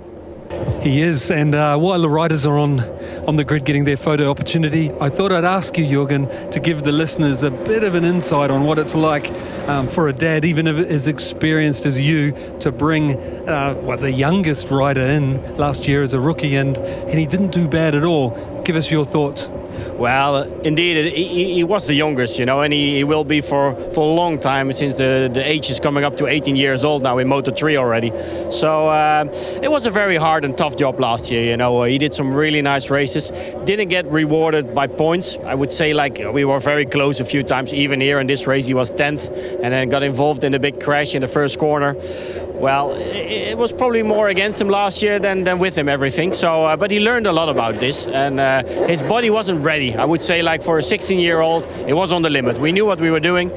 He was still in the growth period and everything, and you know, and then during the year we see him getting stronger and stronger. Must say, over the winter now we gain another few kilograms. You would say, okay, that's maybe for the total weight not bad, not good, but it's just an average, you know. So now we seen him riding now, and he makes some big steps. And together with him and Fermin, they are the youngest one out there. So yeah, it's still exciting to watch as a dad. Looking at his experience before he came into World Championship, and that's brutal move even with a lot of experience, I think honestly that he did better than I and most people expected. You know, his speed in general, watching all the sessions. What about you? Did you know he would do that well, or you expected more, or you agree with me?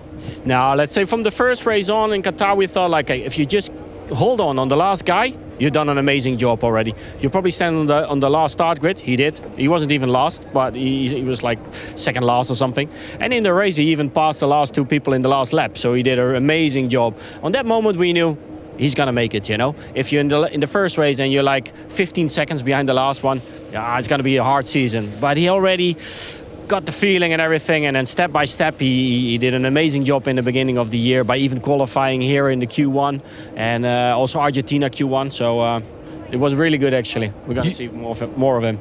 Jürgen, thanks for your time. We better get back to the boys. All the riders have come off the grid. Thanks, mate. Yeah, thanks, Simon. Thanks to Jürgen van der Gorberg then.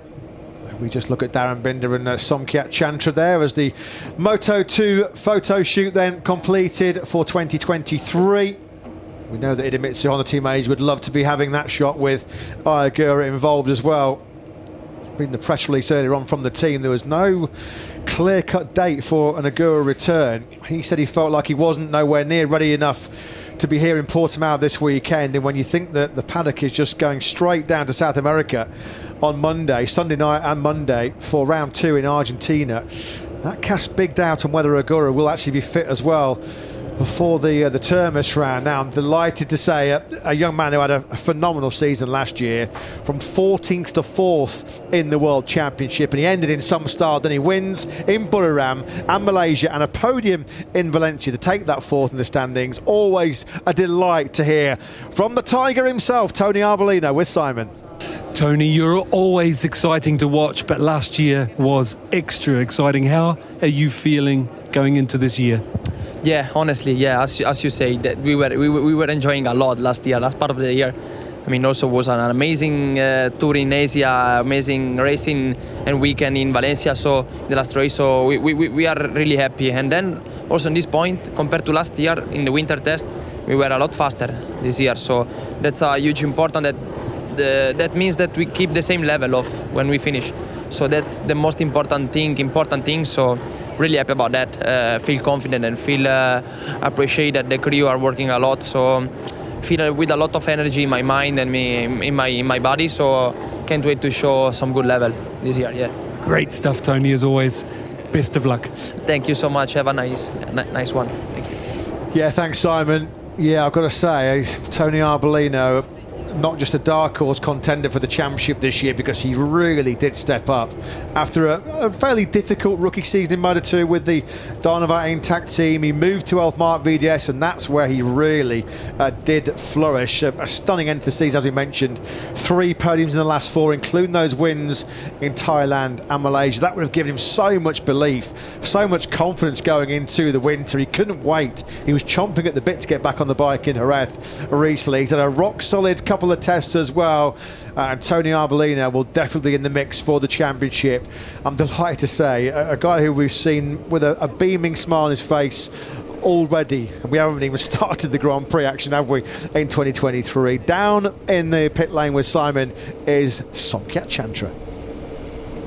He's just putting his helmet away, giving it to his helper. And Somkhat, I came to see you because everyone enjoys hearing from you. Tell us how your pre-season testing is going, or has gone so far. Yeah, I'm really happy to come back again in the 2023.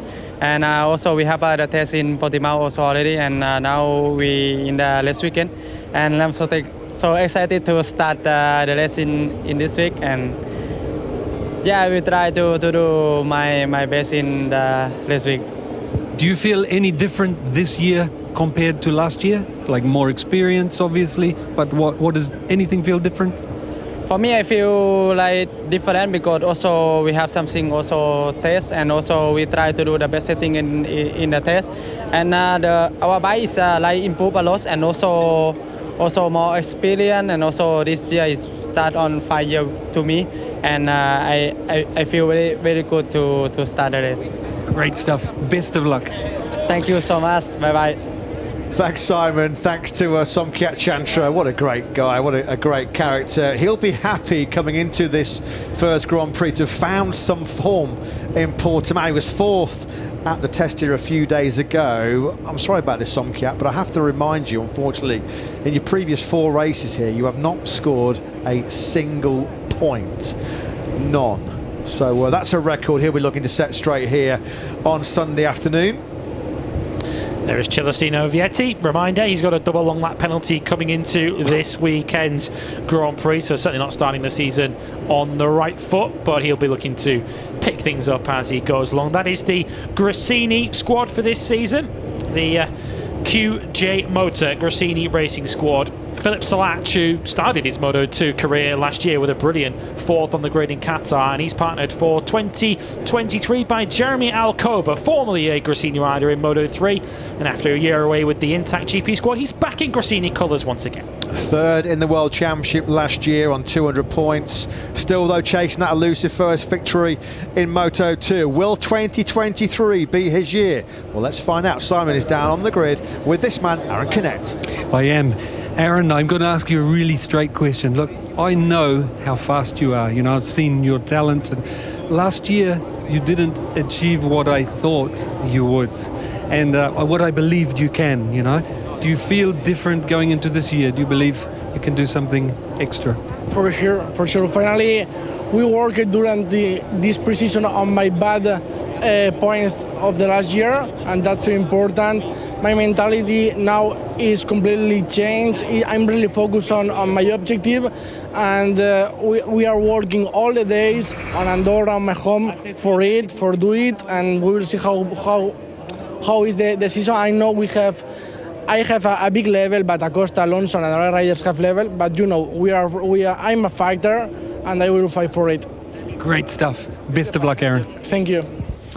Yeah, thanks to Aaron Canet. He is a fighter. He showed that, didn't he, right here in Portimao last year. Let's not forget in the Moto2 race, that short, sharp rain burst that fell at turn 2 dumped 9 riders on the floor, including Canet, who was the race leader at the time. And who could forget as well, he came back to Jerez a week later after he had surgery on a fractured wrist and stuck it on the podium. One of the rides of 2022, wasn't it, in Jerez last year, shortly after that very, very dramatic and chaotic Portimao Moto2 race here last year, which was eventually won, of course, a restart, a 7-lap dash by American Joe Roberts. And Joe Roberts, who was suffering from a little bit of illness last weekend here at the Portimao Test, had a fever, so he's not exactly going to the season in the best of shape, but he's one of the many, many winners. There are so many Grand Prix winners and bright talents in this Moto2 class. I'm struggling to remember a Moto2 season that has been so stacked with riding talent coming from all directions. As I mentioned earlier on, we've got the reigning Moto2 European champion, the reigning Moto3 world champion once he's back from injury, of course. Ethan Guevara will be back with us. We've got Moto2 race winners. We've got MotoGP experience in the form of Darren Binder, a former World Superbike star in the form of Kota Nizane. It has every ingredient for a thrilling 2023 Moto2 World Championship. Yeah, every single class has all the ingredients in place, doesn't it, for what should be a thriller in our longest season in World Championship history. And as you can now see, we are starting to get set for the official photo shoot in MotoGP. The bikes and the riders will be gathering on the grid very, very shortly as we continue the countdown to MotoGP in 2023. And of course, this season, it's a game changer for the World Championship, because we have on Saturday afternoons, Saturdays are never going to be the same again, are they? Because at 3 p.m, a local time at all 21 Grand Prix, we will have the addition, all the drama, all the tension, all the intrigue from the sprint showdown. Half race distance, half points awarded to the top 9 riders. The maximum points for the race winner, 12 points. So it's going to be a fascinating insight, or fascinating to see how the whole programme unfolds. We have to remind you as well, of course, qualifying. There's a new format here this weekend, Lewis, which will run throughout the entire season. It will be the same grid positions for both the sprint on Saturday and for the full-length feature race on Sunday. But I know you're always abreast of everything that goes on in MotoGP, Lewis. So before this photo shoot goes on, maybe just a quick rundown of all the ins and outs of the new MotoGP Sprint. The face of a Grand Prix weekend has changed completely. Fridays, in many respects, are similar, if not identical, to what they were last year. Friday morning, we will have practice 1. It will be the third of the 3 classes out on track, as it will be throughout the season. The order of the practice sessions will run Moto3, Moto2, and MotoGP. The first session, as always, will be followed by practice 2 in the afternoon. That's when it does start to change. Practice 2 will be extended an hour long on a Friday afternoon in 2023, and it is there that the top 10 positions will be locked in for qualifying 2 on Saturday morning. So if you have a poor Friday this year, you are certainly in trouble when you wake up on Saturday morning. No last-ditch efforts in practice 3 now to try and rescue a place in qualifying 2. On Friday afternoon, we will know the 10 riders that will automatically move on to qualifying 2. On Saturday morning, we will have the free practice session. It's a session you perhaps knew as free practice 4 last year. It's effectively serving that purpose. A 30-minute free practice session on Saturday morning, untimed for qualifying, followed by Q1 and Q2. The qualifying format itself unchanged from last season. Qualifying 1 will involve all the riders from 11th backwards in combined Friday practice, with the top 2 moving on to form a 12-rider qualifying 2. 3 o'clock on Saturday afternoon, MotoGP Sprint. It will be half the race distance of the Grand Prix on the Sunday, or half distance less a lap if we have an odd number of laps. So a 25-lap race on Sunday means a 12-lap sprint on Saturday afternoon. Top 9 riders score points, 12 for the winner, 9 for second place, and then 7 down to 1 for the riders third down into 9th place. And the Sunday Grand Prix unchanged, 2 p.m. local time on the Sunday afternoon for the main event of the weekend, where the point system is unchanged from previous years. So in total, 37 points potentially to be won on a single Grand Prix weekend, and a grand total of 777 points to be played for across 21 Grand Prix weekends this year. Yeah, our calendar expanding to 21 races, as Lewis just touched upon. New adventures coming our way. July the 9th, we're due at the Sokol International Racetrack in Kazakhstan. September the 24th, we're hoping to be at the Bud International Circuit in India to kick off what will be a very frenetic conclusion to this season. The sort of first half of the season, we kind of meander our way through quite gently. I think there's about 11 races in the first 5 months, and then the last 10 come in the space of 2.5, 3 months. Jorge Martin, we just saw there, his number 89 Prima Pramac Ducati being wheeled to the grid for the traditional shot of all the machinery. There are a lot of people who fancy Jorge Martin to be top dog in not just this weekend's MotoGP Sprint here in Portimao, but maybe to be the man to watch throughout all of our 21 scheduled sprints. No great surprise, is it? Because his one-lap pace, his ability to really get the hammer down when he's on new tyres with a light fuel load. Well, Martin showed at the end of last season he's a specialist in that area. The last 3 pole positions of 2022 in Phillip Island, in Sepang and Valencia, all went the way of the former Moto3 world champion. Raw speed has never been the problem, has it, for Jorge Martin? He's perhaps the fastest rider in the world on a single flat-out qualifying lap, which will certainly pay dividends for him if he can continue that into 2023, given that, as we mentioned, the grid for the sprint and the Grand Prix race on the Sunday will be identical, subject to any relevant grid penalties that might be introduced through the weekend itself. Jorge Martin says he's a much more mature rider now in 2023, and he felt he was super strong in the Portimao test, so strong that he didn't feel the need to go for a time attack. He feels he has the speed, and he feels he has the potential now to challenge for regular race victories. The Ducati package itself looked to be the class of the field throughout pre-season testing, which means that Jorge Martin surely will be eyeing the podium on both occasions this weekend. And there was very much a changing of the guard in the MotoGP World Championship last year, with Ducati winning their first MotoGP World title since Casey Stoner back in 2007. Of course, that distinction went the way of Pecco Bagnaia. Delighted to say we'll see the number 1 on a MotoGP machine for the first time since 2012. But the changing of the guard came from the European manufacturers, in particular the Italian manufacturers. The dominance of Ducati last season, the superb emergence from the doldrums of the factory Aprilia team, it really did put, in many respects, Yamaha and Honda, the Japanese superpowers, very much in the shadow. Starting this season, you feel very much on the back foot. Maybe not so much Yamaha, because Fabio Quartararo did find some vital late speed in the test here a few days ago. He was concerned about his one-lap pace in Malaysia. But Honda, clearly, they are in a bit of a hole right now. Their top man at the test last weekend was actually one of the newcomers, Joan Mir, in 13th place. It's a bit hard to read exactly where the owner of this motorcycle was, Marc Marquez, because he didn't really go for an all-out time attack.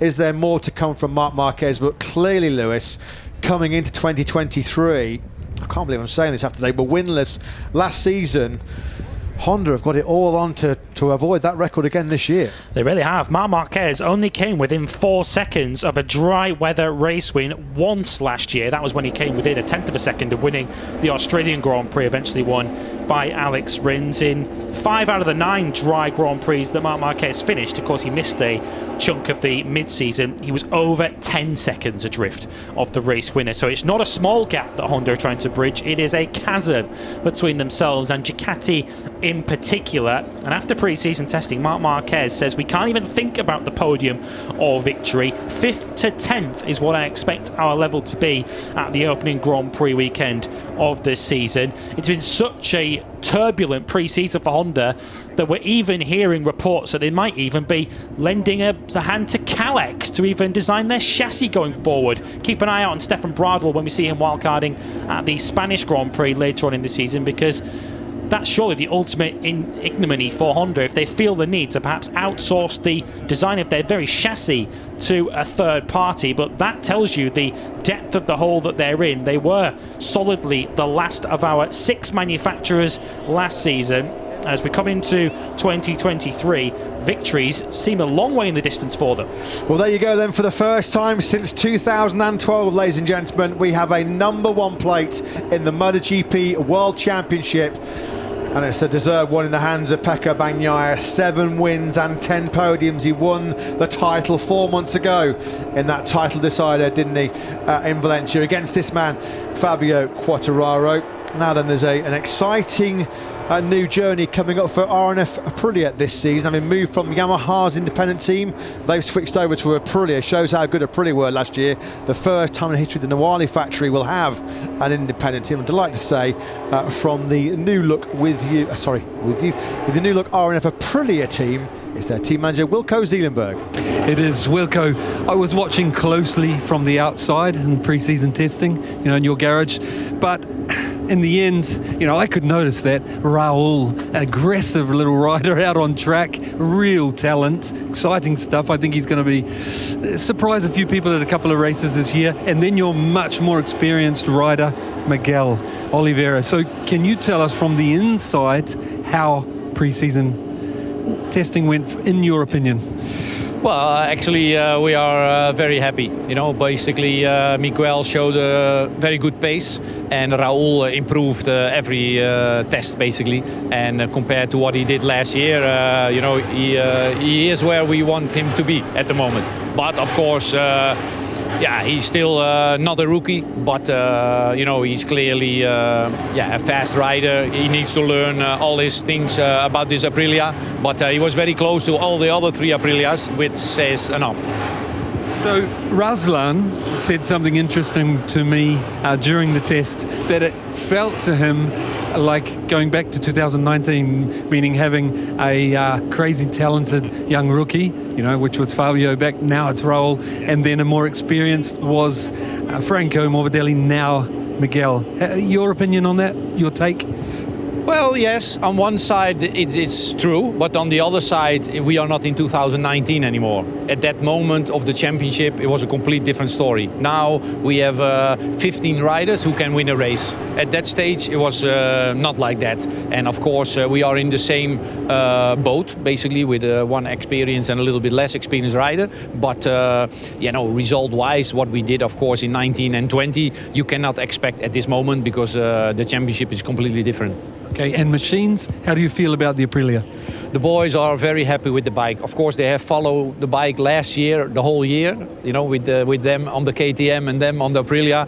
And now they feel like, oh, we are in control, we feel happy, and we can race with these bikes and can ride the bike on the limit. And that's what it is all about. Great to hear. Thank you, Wilco. You're welcome.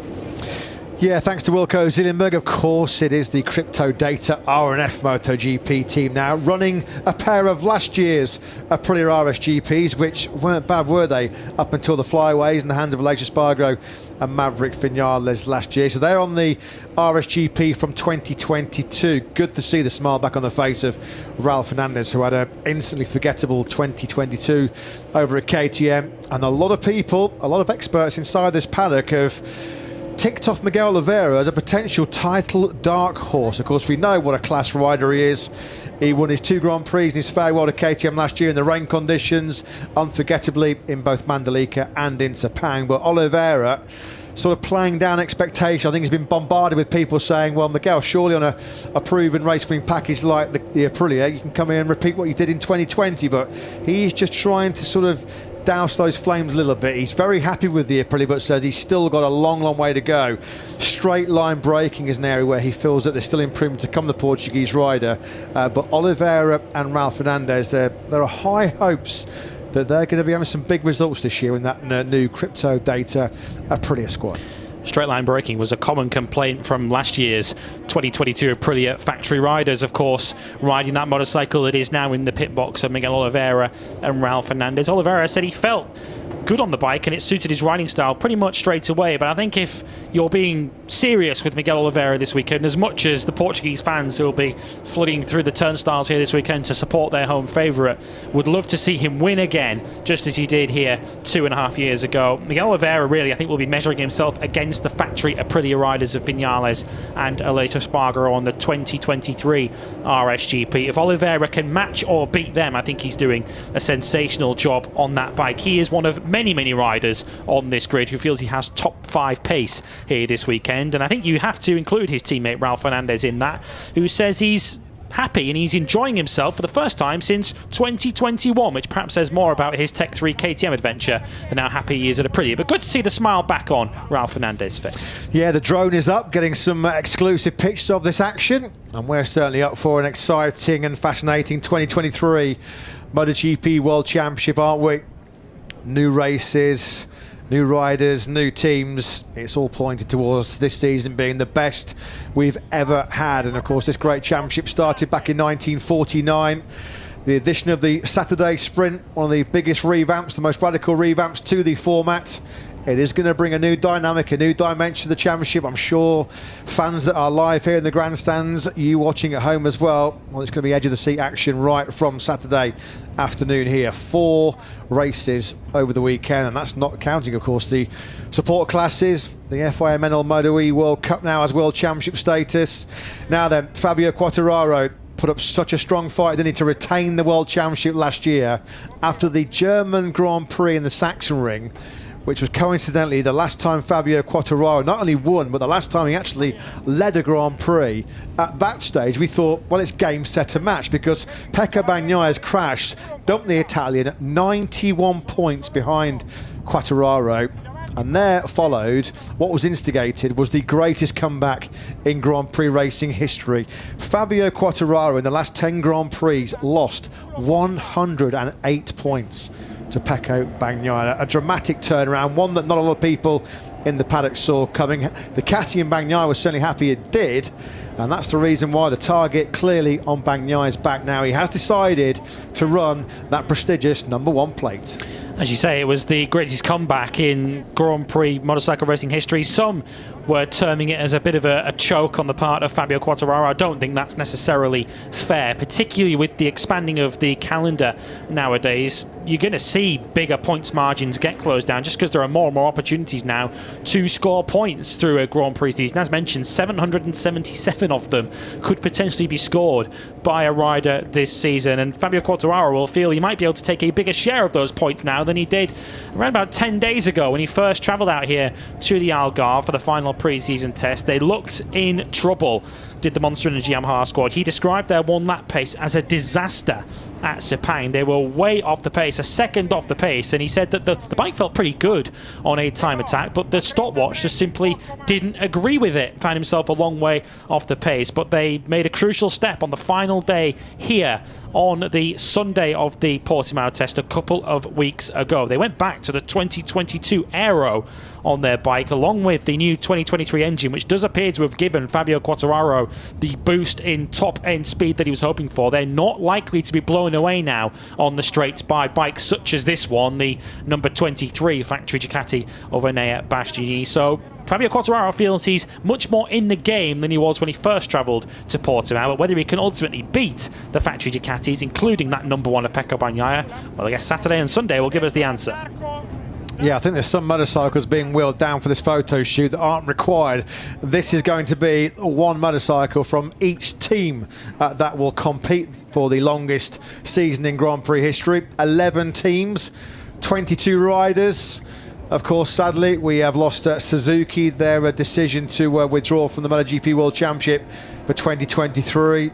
Pretty unfathomable, really. Still trying to work that one out, particularly when you saw Alex Rins win 2 of the last 3 races. The Tech 3 team, well, they got a rebrand and a new revamp. The bright red number 44 there on the end of the grid shot. Gas Factory Racing Tech 3 is now Hervé Poncharal squad. Of course, Paul Espargaro and Moto2 world champion Augusto Fernandez will race in that team, of course.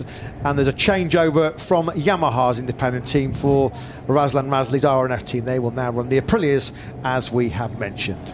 a star-studded 2023 MotoGP field. I believe it's the first time ever that a season has started with every single rider on the MotoGP grid having boasted a Grand Prix victory. Aleix Espargaro, of course, adding his name to that list last year with that memorable first victory at the Tomás Rio Hondo circuit in Argentina. Race winners literally everywhere you look, including at the Gas Factory Racing Tech 3 squad with Pol Espargaro and our sole rookie, Augusto Fernandez. Let's get the word from the very top of Tech 3 with Hervé Poncharal with Simon. He is. Hervé, I had to pounce on you as you walked down to go to the photo shoot. I'd really like you to tell the listeners how pre-season testing has gone for you. To be honest, it's gone pretty well. Valencia was a real positive test. Paul was so happy to come back on the bike he knew and on his bike, I would say. Augusto also did a good rookie first day. Stepan was even better. The feeling from Paul and Augusto was really, really good.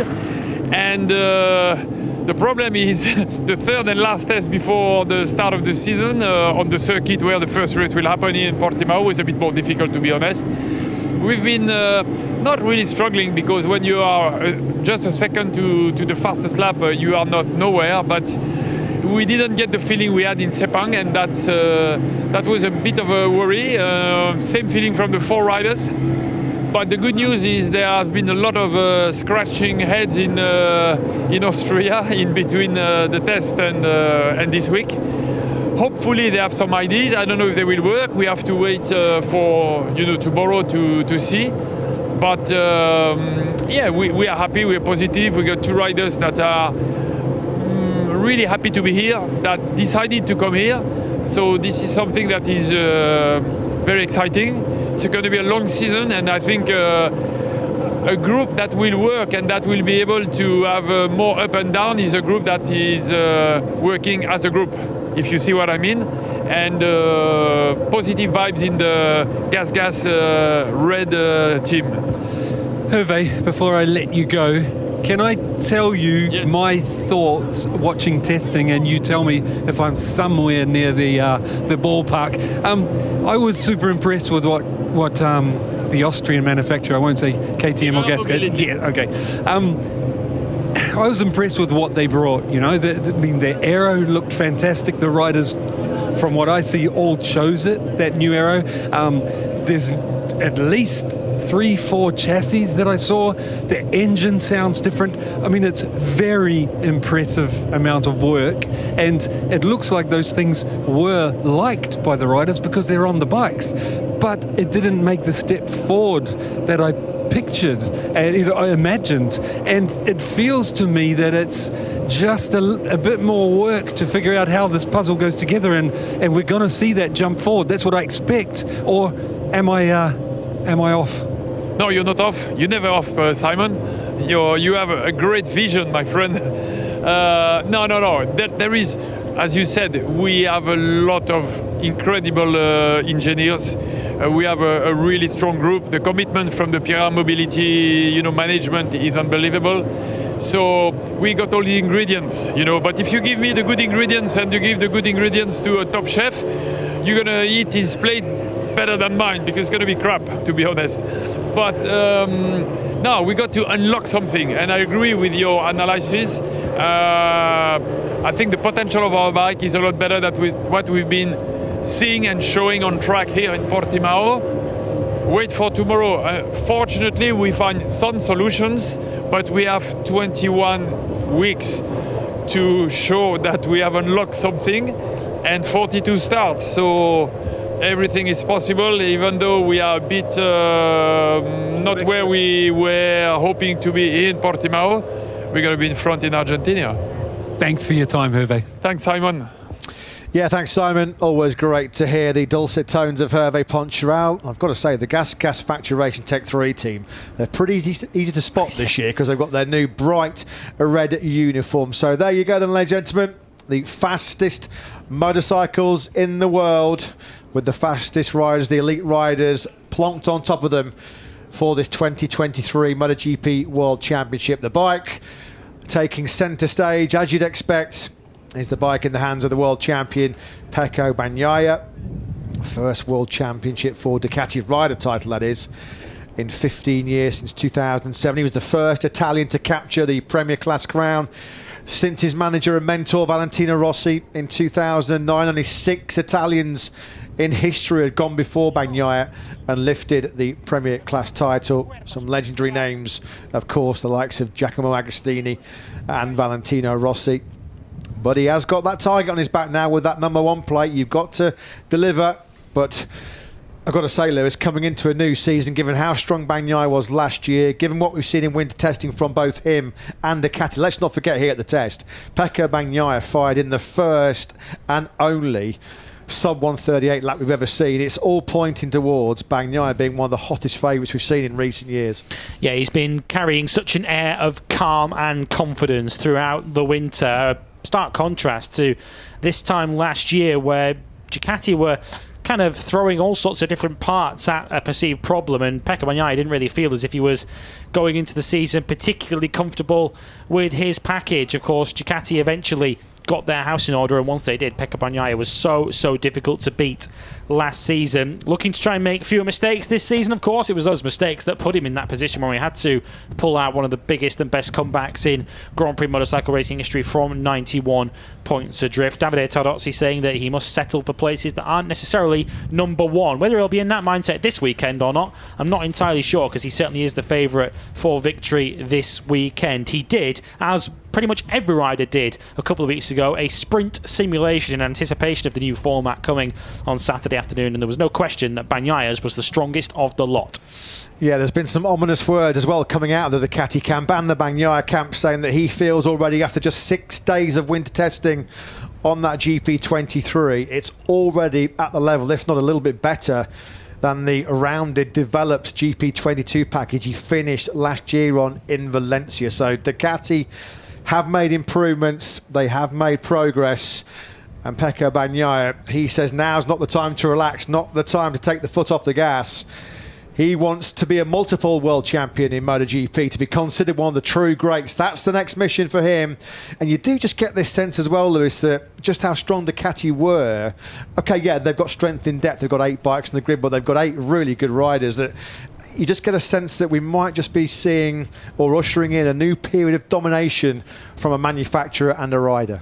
Certainly, and you just need to start with the teammate to Pecco Bagnaia, of course. He's got a new teammate for this season. He's been working very well with Jack Miller over a number of years across their spells at Pramac and, of course, the factory Ducati team. But Enea Bastianini, 3rd in the World Championship last season for the Gresini Racing squad on a year-old Ducati. Bastianini is now in factory Ducati Red, joining Pecco Bagnaia, who he enjoyed some thrilling head-to-head tussles with last season, including at Le Mans and at Aragon, two that Bastianini got the better of, and in San Marino, the race at Misano that went right the way down to the final few metres, and of course the tension-racked showdown in Malaysia that, again, Pecco Bagnaia got the better of. Bastianini is going there to win. He is certainly not going to the Ducati Lenovo team to play a supporting role to Pecco Bagnaia. So, however strong this package may end up being, there's no guarantee that it's going to be Pecco Bagnaia that takes full profit from it, because Bastianini will certainly be looking to go in there and make Ducati Lenovo team his team.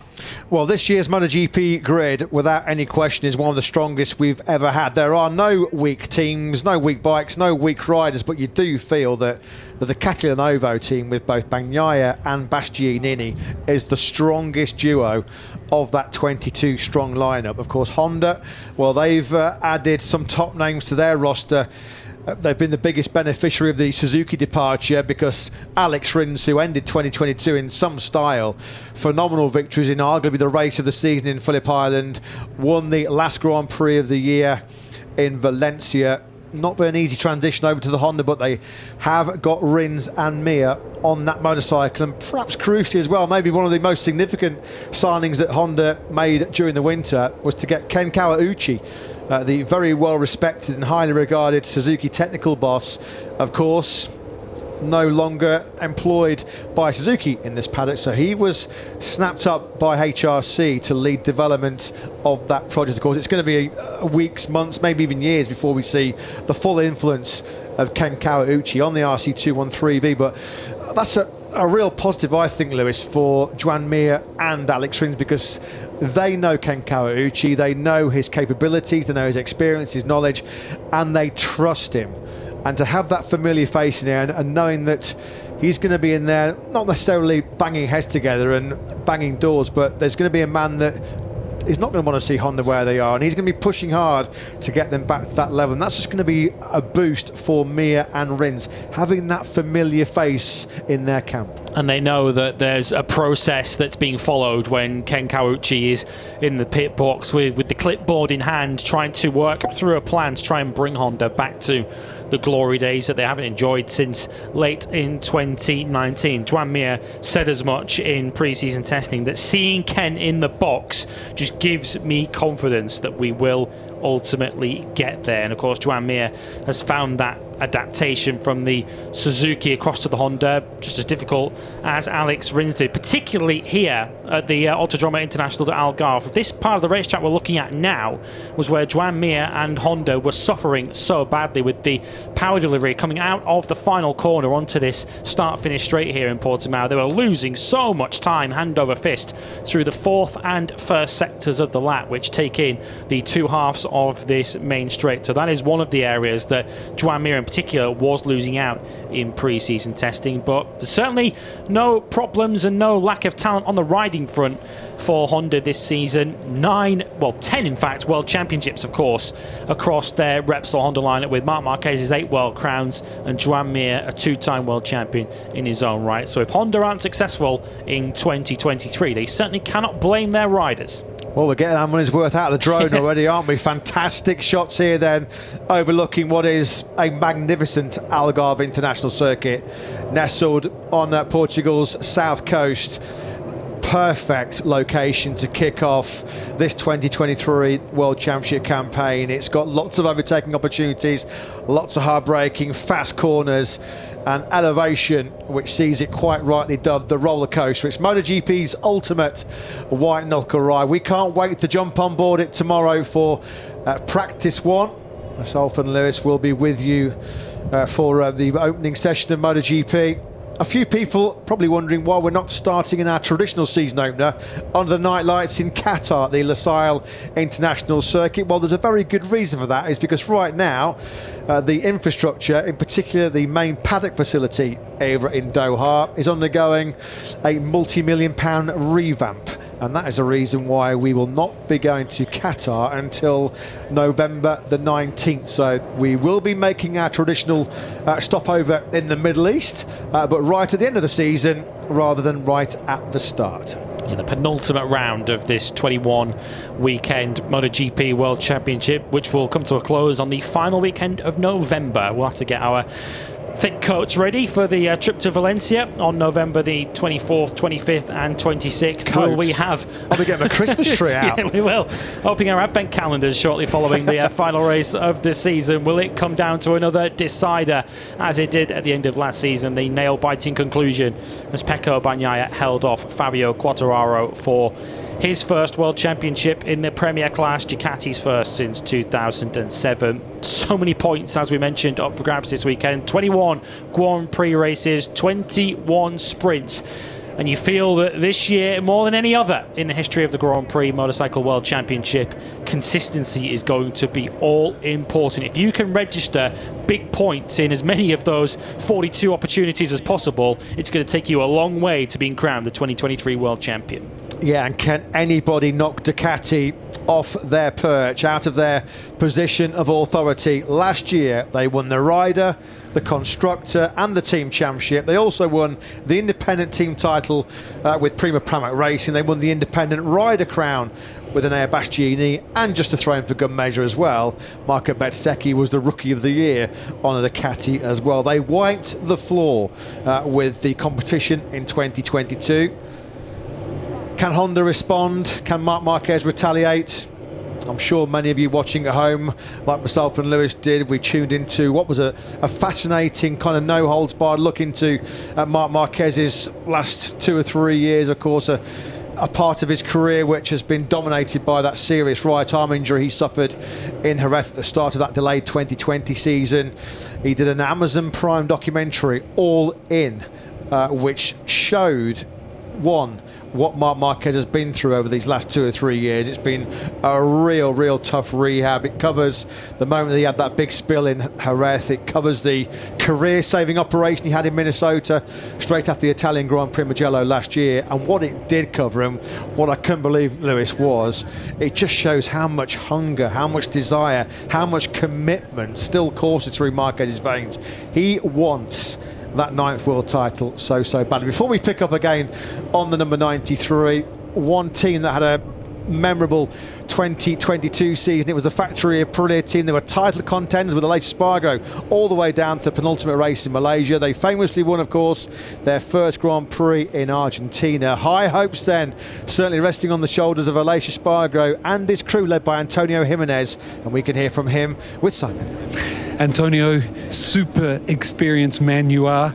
I was looking forward to ask you a lot of things. I'm not sure you're allowed or can answer all of them, but can you give the listeners an idea, first of all, Aleix's surgery, his arm pump, and why he did it, and you think he's going to be all right coming into this first race, after the operation, but also give us a rundown on how you feel pre-season testing went. Well, Aleix, I think he's quite good, because the problem here during the last test in Portimao, he suffered a lot. But he be strong and he pushing to achieve the test, because it was so important to test a lot of things, but with a lot of painful. And so he spent the day after in the hospital in Barcelona. They make a lot of tests, and at the end they see that it was some problem, like some obstruction on the muscle. And so they decide to operate. I think it's not a really complicated operation. So they clean up everything, and immediately, so he felt much better. Has he ridden a bike, or even at a go-kart track or on a circuit at all? Bicycle. This is true. Probably the same day or the day after. No, but he looks. He know himself. He had a problem, and now he don't feel this problem anymore. So now we have to see the things he will have tomorrow. But sure, we will go step by step. We had quite a good test here, and so we're very looking forward to him to be fit and prepared to a big fight. Last year, Aleix, in your crew, the Aprilia team, did an amazing job. Like, I think you achieved more than most people expected. I'm curious what you feel about the new machine. I know it's very similar, but looks like Aprilia have touched most areas. Do you feel it's a step forward, and how do you feel potential going into 23? Yeah, the base is quite similar. So we, as you say, we make a little step in every area to improve the bike, and looks like it's worked well. But it's difficult in the test to see what we are exactly. So we will see this probably from tomorrow in the time attack, and now we have to see if all these little things are also performing in the race distance. Especially because also this year we have this time attack race. I will say no sprint race. For me, it will be something very aggressive, and so yeah, we are quite happy with the bike. So of course we need more kilometer, but the test was the same for everyone, and so we are prepared to at least to be in the level that we finished last year. Thank you, Antonio. I wish you the best of luck. Thanks a lot, guys. Thanks, Simon. Thanks to Antonio Jimenez, crew chief for Aleix Espargaro, who, just to pick up on the story there, the fibrosis that he suffered in his arm, which forced him to call an early halt effectively to the Portimao test here a couple of weeks ago. He underwent surgery on that 9 days ago, did the 33-year-old.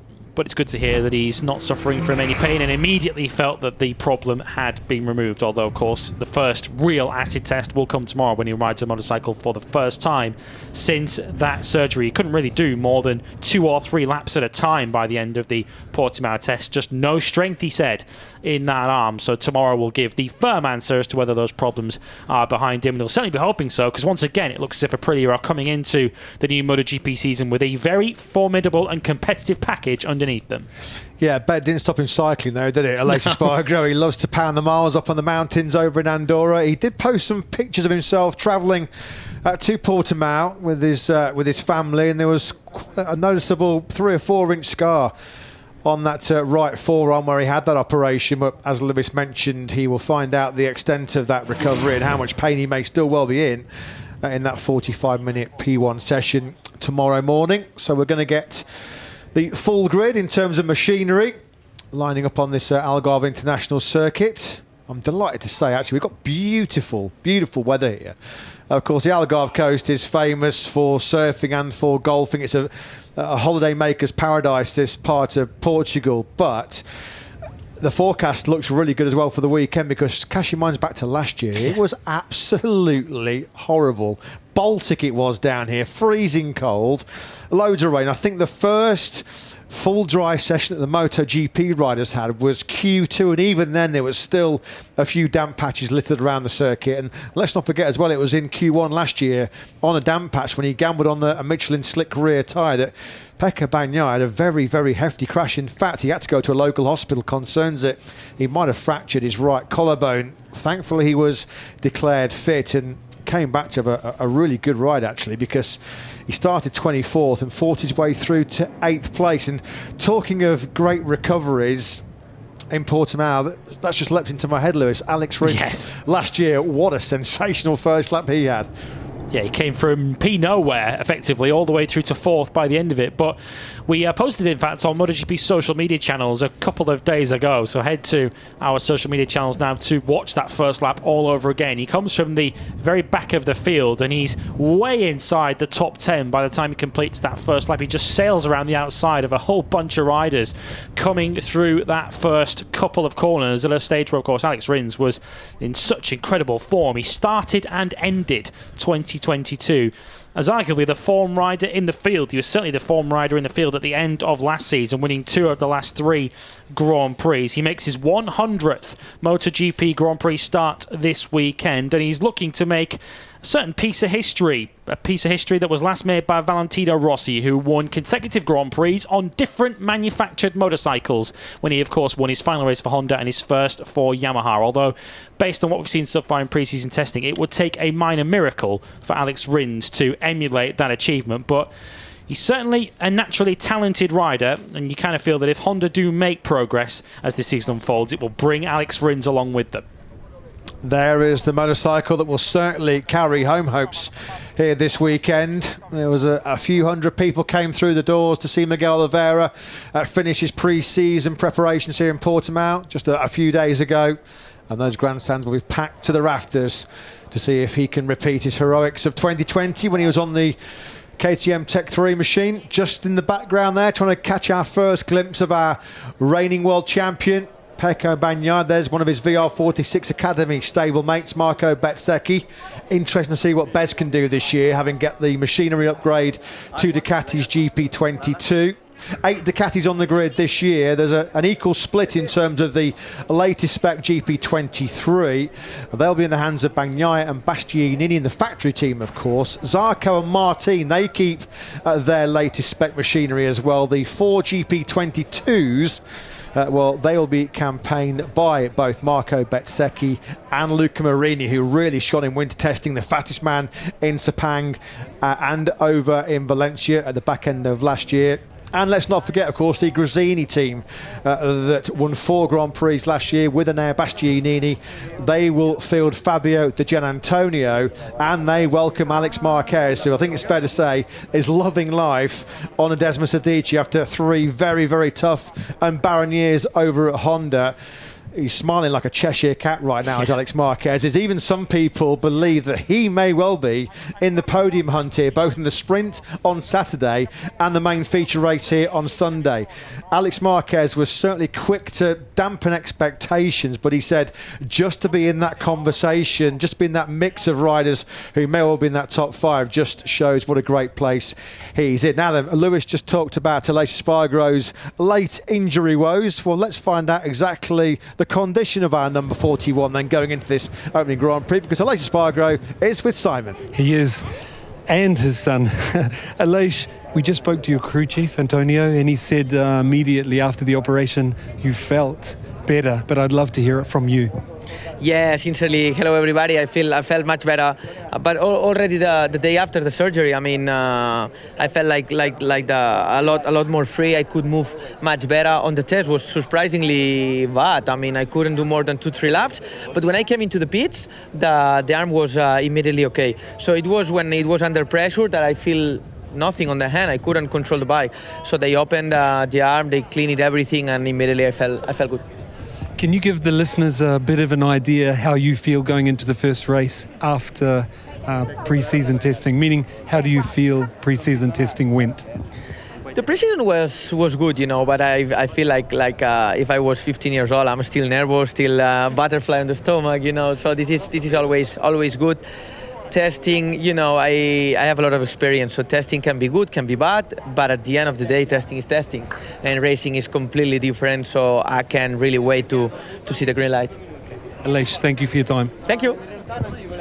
Yeah, thanks, Simon. Thanks to Aleix Espargaro. He won't thank us for reminding him of this, but he is now the senior statesman in the MotoGP World Championship, isn't he? The number 41, the ripe old age of 33, 301 Grand Prix starts Aleix Espargaro has made, 217 in the Premier class. And I guess the objective, Lewis, for 2023 is to show that 2022 was no fluke. It was not a flash in the pan. Aprilia and Aleix Espargaro are here to stay as title contenders. Yeah, not only will he be looking to show the performance that he showed early in last season, but he'll be looking to sustain that, as will Aprilia, for the entirety of the 2023 campaign. He took 6 podiums last season, did Aleix Espargaro, but 5 of them were in the first half of the season. Just that sole podium in the second half of the year at Motorland Aragon in September of last year. He had a best of 10th in the final 5 races of last season as their championship challenge faded. So Aleix Espargaro, of course, will be looking to benefit from the addition of the RNF satellite team. He was already feeling the benefit of that at Sepang, where he was able to look at Miguel Oliveira's data and immediately iron out one of his weaknesses around the Sepang International Circuit. So with the addition of the Crypto Data RNF Aprilia satellite team and, of course, the evolution of that RSGP from what was already a very solid package, they say they've made small steps forward in every area with that Aprilia for this season, which certainly appears on the basis of the whole of pre-season testing to suggest that Aprilia are the nearest challengers, all things considered, to Ducati. Yeah, and who'd have thought we'd be saying that just a couple of years ago? There's been a massive swing in the pendulum in terms of the power brokers in this MotoGP World Championship. It's now very much the emphasis on Italian brands, isn't it? Particularly with Ducati and Aprilia. It's an old cliche. They say the first man you want to beat, the first rider you have to beat is your teammate, and there's a new enemy from within for Pecco Bagnaia to deal with. It's a man who he knows very, very well. They've not just raced at close quarters in the MotoGP World Championship, Pecco Bagnaia and Enea Bastianini. Those two have locked horns since their formative years, tearing around car parks, I'd imagine, in Rimini. And so now then, one man who we have already earmarked as being a star for the new Saturday Sprint showdowns. He's going to be pretty strong as well in the Sunday feature race. Let's see the pre-season thoughts of Jorge Martin with Simon. Yeah, Jorge, we already know how fast you are. I just want to know how you're feeling after pre-season testing going into the first race, and how you feel about the 23 bike. Yeah, well, feeling ready. I feel super strong physically, also mentally. I feel like we have a really great bike. I enjoyed every lap during the pre-season testing. I was super strong. So confident. I think we work a lot on the race pace, so this will be a strong point for us.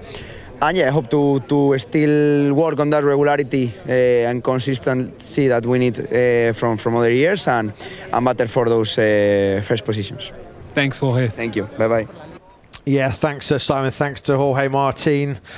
Of course, who will forget that horrendous crash he had in his rookie year here at Turn 7 FP3 in race 1 of 2021. Multiple fractures, missed the next 3 Grand Prix, but you know he's going to be in the mix. A lot of people actually feel like Jorge Martin is well capable of getting himself in the fight for the individual glory this year. Can he depose this man then, Pecco Bagnaia, who will very, very shortly sit astride with some pride, I'm sure, the factory Ducati emblazoned with the #1 plate.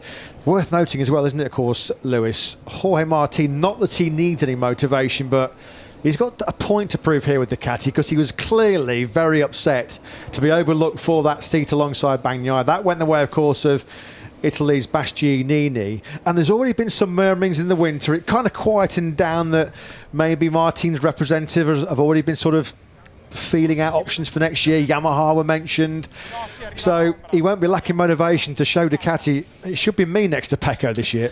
Yeah, well, he's already spoken to us at the pre-season launch and told us that he's open to offers for 2024. So he's not exactly keeping that quiet. But in many ways, what cost Jorge Martin was his start to last year. He failed to score in 5 of the first 7 races in 2022, at which stage Enea Bastianini was winning 3 Grand Prix at the start of last season, and that really did sway Ducati's decision Bastianini's way. You can't really look at the course of the duration of last season and say that Ducati made the wrong call. Enea Bastianini made it too obvious a decision for them to make. They couldn't really say no to him, given that he was fighting for the World Championship up until the last couple of races of the season. But what Ducati will want to do is try and see that as a positive for Martin. They're paying him pretty handsomely in terms of the remuneration. He's on a similar salary to Enea Bastianini. He's on near enough identical machinery to Bastianini and Bagnaia. So they'll hope that the fire within him of being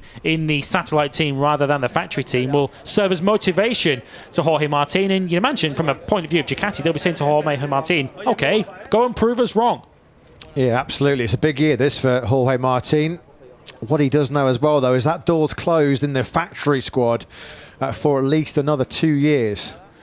Of the riders on the current grid that are out of contract for 2024, Joan Zarco, well, he signed an extension. Well, Martin's not going to be interested in that seat because it's in the same camp that he's already in.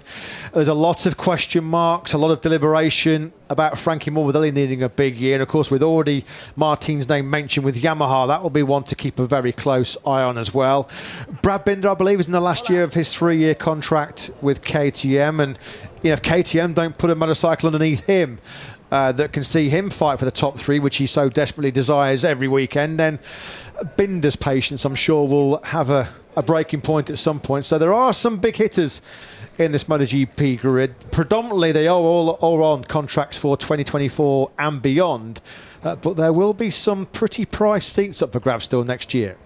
Yeah, and some very, very strong riders eyeing them up. You mentioned Brad Binder, of course, for the factory KTM squad, now partnered by Jack Miller, who joins him at that team. Brad Binder describing it as his best opportunity in MotoGP so far. He was very, very positive about the bike at the test in Valencia, although it appears as if that optimism has evaporated somewhat. Is there high optimism that this man can be fighting for the win here in Portimao on Sunday? And what about further into our longest season in Grand Prix history? All the noises coming out of the Marquez camp and out of Honda right now are, no, it's just a bridge too far at the moment. We're not in the game. We're not where we want to be in terms of fighting Ducati and the Aprilia for the championship. An embrace there between the two current monster Yamaha teamsters, Fabio Quartararo and Frankie Morbidelli. As always, looking pretty calm and relaxed ahead of the big off here tomorrow. And you mentioned Frankie Morbidelli. There is huge pressure on him going into this season to step up and try and go back to where he was prior to that switch to the factory team. Of course, he had a pretty big knee injury around the time of his switch to the Monster Energy Yamaha squad, but we haven't really seen the best of Frankie Morbidelli for a good couple of years now. So from his point of view, and from Yamaha's point of view, they'll be hoping that that changes to offer Fabio Quartararo, if anything, a little bit of support, because he so often last year ploughed a lone furrow against the Italian manufactured bikes, the 8 Ducatis and the 2 Aprilias. Fabio Quartararo was fighting a lone battle for Yamaha for much of last season. He'll be desperate to see that change this year. So the 22 best riders in the world forming up for our special official photo shoot launch of the 2023 FIM MotoGP World Championship. They'll get to do it for real in anger on Saturday afternoon. The sprint showdown for the very first time in Grand Prix history. There is our sole rookie this season, the reigning Moto2 World Champion Augusto Fernandez on the Gas Factory Racing Tech 3 machine.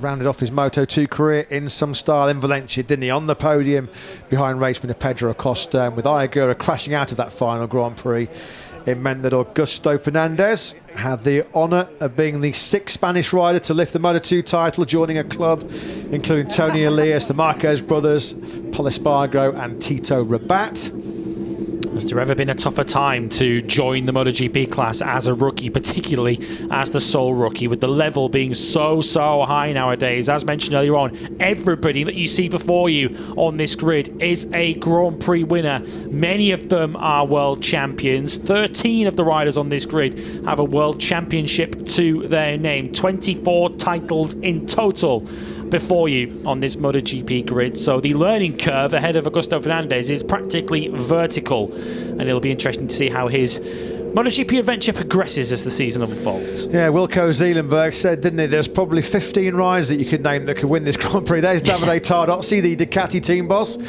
just probably saying to Fabio Quartararo, can you give us a little bit of an easier ride this year? Because Davide Tardozzi, I've heard him speak so many times in nothing but glowing terms, as you'd expect he would. They know what a phenomenal rider Fabio Quartararo is. They know that Yamaha maybe not on par technically and performance-wise as that Ducati. This young man has performed heroics over the last couple of years to win the championship in 2021, to finish runner-up to Bagnaia last year. There are your current crop, your new generation of superstars in the MotoGP World Championship, having a little natter together before the serious business gets underway here tomorrow morning. Will Marc Marquez feature in the title battle? Will he be able to... You get the feeling, Lewis, from a physical standpoint, that this guy is ready to show the kind of form that he showed in 2019, where he steamrolled the opposition. The problem is, Marc Marquez looks way more ready than Honda. Yeah, he's been at pains to point this out. You feel as if he's almost been sending a bit of an indirect message to Honda through the winter testing, saying that physically he feels fine now. The arm problems that have plagued him ever since that horrible crash out of the Spanish Grand Prix that started the 2020 season are now a thing of the past for Marc Marquez. So too the diplopia, which really hit him at the early part of last season after that horrible crash in Indonesia. Marc Marquez is ready to challenge. He now needs the motorcycle to challenge with. He produced some simply extraordinary qualifying performances late in last season, particularly his front row qualifying performance in Sepang was one of the best qualifying performances, I think, of the season. So Marc Marquez is certainly ready, and I think he is one rider who will be absolute box office in the Saturday sprints. Well, that man on your screens right now, just coming for a little chat with Marc Marquez. Of course, a man who needs no introduction, Dorna CEO Carmelo Espeleta, a man who's instigated and overseen some of the biggest changes in Grand Prix racing to make this championship what it is today, one of the best forms of motorsport in the world. And he'll oversee another big change, of course, this weekend with the new sprint format. And this is great to see as well. We're going to every single rider on the grid, every rider to a man. Carmelo Espeleta, the Dorna CEO, going to speak to them before this official photo shoot. Now then, they ran right last year. They dominated every championship that was available. Can they defend the rider title, though? They've won it twice now. Can they get the hat-trick done this year? Pecco Bagnaia is the world champion. Bastianini into that factory team. Let's hear the thoughts of factory Ducati boss Davide Tardozzi. Davide, I can't remember, like looking from the outside, I can't remember a season where Ducati looked better prepared. How does it feel like from the inside? We are really proud about that, and it's really big honor to have our bike here on the grid on the first places. Having number one is something that let us smile, but now we became serious and looking forward to keep it, and it will be very tough. Thank you, Davide. Thank you. It will be very tough. Thanks, Simon. Thanks to Davide Tardozzi. There are no sleepers on this 2023 FIM MotoGP World Championship grid. There you go then, ladies and gentlemen. That is your class of 2023 assembled and ready for a brave new era in the MotoGP World Championship. The addition of the Saturday Sprint, bringing more drama to your living rooms throughout this season. Who will prevail at the end of the longest season in World Championship history. 13 world champions on your picture there. 13 have won Premier Class races, 116 wins between them. This man has taken more than any of them combined, Marc Marquez, with 59 MotoGP wins. Every single rider in that picture and on this grid here at the Algarve International Circuit, all 22 riders have GP victories in at least one class. You are looking at the elite of the elite, the best of the best. 326 Grand Prix victories between them. Can't wait for this season, Lewis. We're so close now to the opening lights out of the season. Saturday afternoon, 3 p.m. local time, as the Sprint sets off a marathon MotoGP season. So much talent, so much quality throughout this grid, so many stories that will be told across 21 Grand Prix and 21 sprints. Jorge Martin here on your picture. Will he be one of the big winners of the brand new sprint format? Can he take the fight to his factory Ducati colleagues? What will the dynamic be between Enea Bastianini and Pecco Bagnaia? If Ducati do enjoy an advantage, will it be a battle between the boys from Bologna for the World Championship? So many riders will be looking to have a say in that. Fabio Quartararo, of course, Marc Marquez, Joan Mir. How will he fare now in Repsol on Honda Orange? So many stories, and we cannot wait to tell them all to you over the course of the next 8 months. 21 rounds, 18 countries, 4 continents, 42 races. And come November the 26th at the Ricardo Tormo circuit in Valencia, we will know who will be our latest world champion. 777 points are on the table when we get underway here in the sprint on Saturday. That'll be run over 12 laps. We can't wait for that one, bringing another, as we said, fascinating dynamic to the weekend. Pecco Bagnaia and Ducati, they are the big pre-season favourites to be the first rider to retain the #1 plate in over 25 years. Marco Bezzecchi, there's big hopes. Valentino Rossi said from his men Bezzecchi and Luca Marini, he expects them to take that next step this season. He wants that first win for his team, the Muni VR46 racing team. Of course, they had a podium last year in Assen with Bezzecchi. He then took their first pole position in Buriram, but they won that first win. Luca Marini, certainly one of the hot men in winter testing. You can never discount as well, can you, Marc Marquez, as we get set to raise the curtain on 2023. MotoGP back bigger and better than ever before. Johann Zarco, another rider. 9 riders on this MotoGP grid that are chasing their first win at this level, and none more experienced than Zarco. 105th Grand Prix start in the Premier Class he will make here this weekend. There's Jack Miller, of course, a big move for him from Ducati to Red Bull KTM. We should say congratulations to Jack and his wife Ruby. They've got a baby on the way due in September. My only advice, Jack, is mate, get plenty of sleep between now and then. Well, he'll be spending an awful lot of the time on the other side of the world, won't he? The baby's due in September, at which point he'll be out there somewhere in Japan or India, perhaps, as we head on to the new frontier to the Bud International Circuit late in September. So many fascinating venues. Of course, this season, the first ever visit to the Sokol International Circuit in Kazakhstan, which will bring an end to the first half of the season before the summer break in July as well. We're looking forward to heading there too for another exciting new location on the MotoGP calendar. So much to look forward to this year. We can't wait to bring it to you from all the 4 corners of the globe, starting here this weekend at the Algarve International Circuit in Portimao. There'll be a monumental milestone racked up this year, Le Mans, the French Grand Prix, which will be packed to the rafters as it was last year, particularly with Fabio Quartararo and Johann Zarco, certainly to be challenging at the front. That is the 1000th Grand Prix in history. A proud history, a distinguished history. But MotoGP and Dorna always looking to move the goalpost, to improve and advance this great show, which we love bringing to you. That will come, of course, in the form of the Saturday Sprint. I think that's so important as well. Over 30% of the points on offer this year will come in that Saturday Sprint. So good to see Alex Marquez on a bike that should enable him to show his true potential. A Moto3 and Moto2 world champion in the past 3 difficult years behind him now at Honda as he plies his trade on the year-old Ducati GP22. Very, very strong here in winter testing. A decent record as well around here in Portimao. Had a pretty good ding-dong with brother Mark last year for 6th place.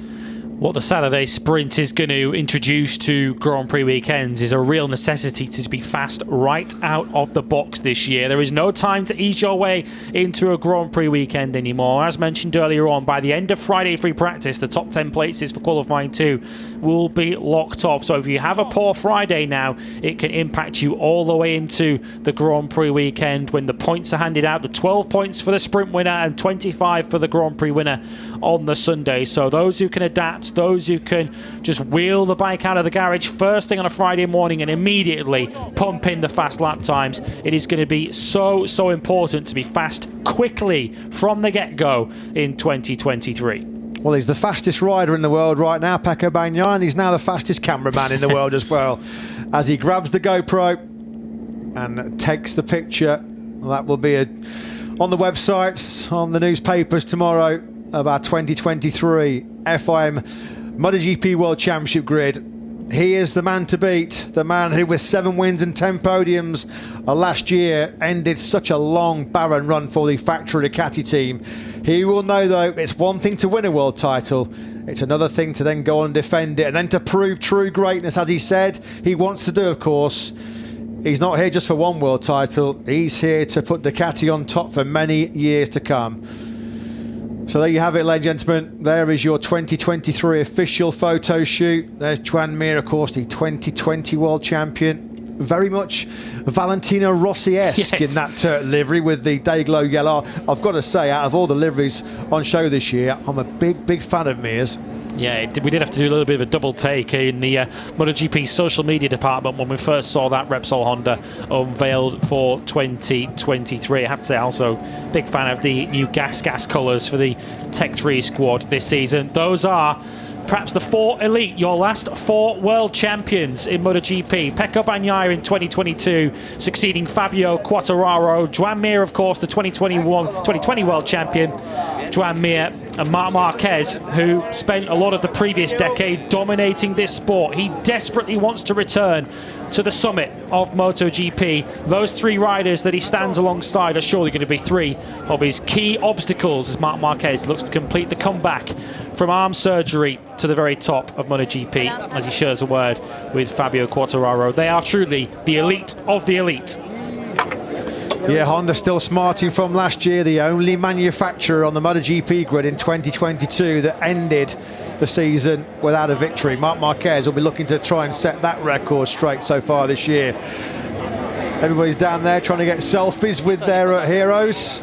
Of course, lots of new innovations this year. There's going to be a MotoGP parade after the warm, so if you are live here, get your tickets for the 21 races. You will see your heroes out on the circuit immediately after the warm session. The hero walk is back for those of you looking up to be in the paddock.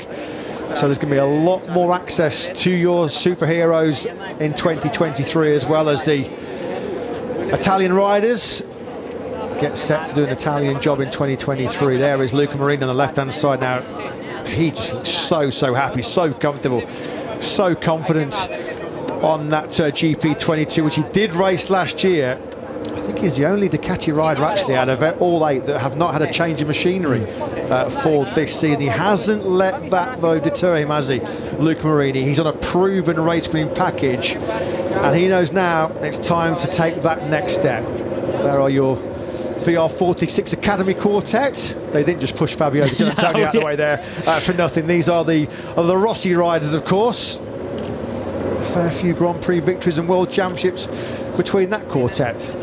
Marco Bezzecchi and Luca Marini looking to add their name to the list of winners in the Premier class, and I think we're right to pinpoint Luca Marini as one of the real dark horses going into this season. The fact that he's going into the 2023 season on a GP22 just as he did last season might well prove to be an advantage early on in this Grand Prix season. Marini was doing sprint simulations all the way back in Sepang, so he's effectively, I think, been treating the Portimao test here a couple of weeks ago as an extended opening practice session for the Portuguese Grand Prix, so don't expect him to take too long tomorrow morning to get quickly up to speed. So there are our 6 Italian riders then that are gunning for glory in this year's MotoGP World Championship. Fabio Di Gianantonio looks like a completely different character compared to last year, with a new crew chief, Frankie Carcetti, moved over from Juan Mir and Suzuki. There are your Honda quartet, who you have to say have it all on to make that RC213V competitive, certainly race-winning competitive in the early part of the season. OK, well, that's it for our photo opportunities for 2023. A blockbuster season is upon us. The MotoGP boys get down to business at 10:45 AM local time for practice. All that's left for us to say is best of luck to all the riders and teams competing this year. And from myself and Lewis, have a fantastic 2023 season. It's going to be a special one. Bye for now.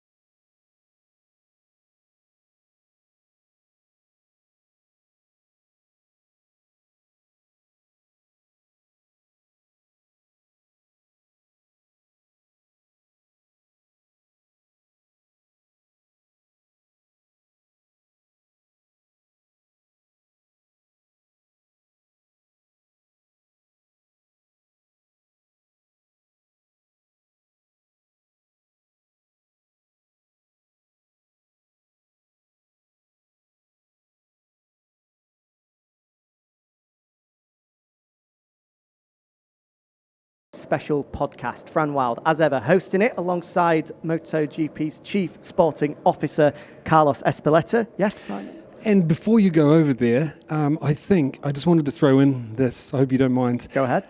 Often when the young, the son moves in, he doesn't carry the weight of dad. I've had the opportunity to sit down a couple of times with Carlos, and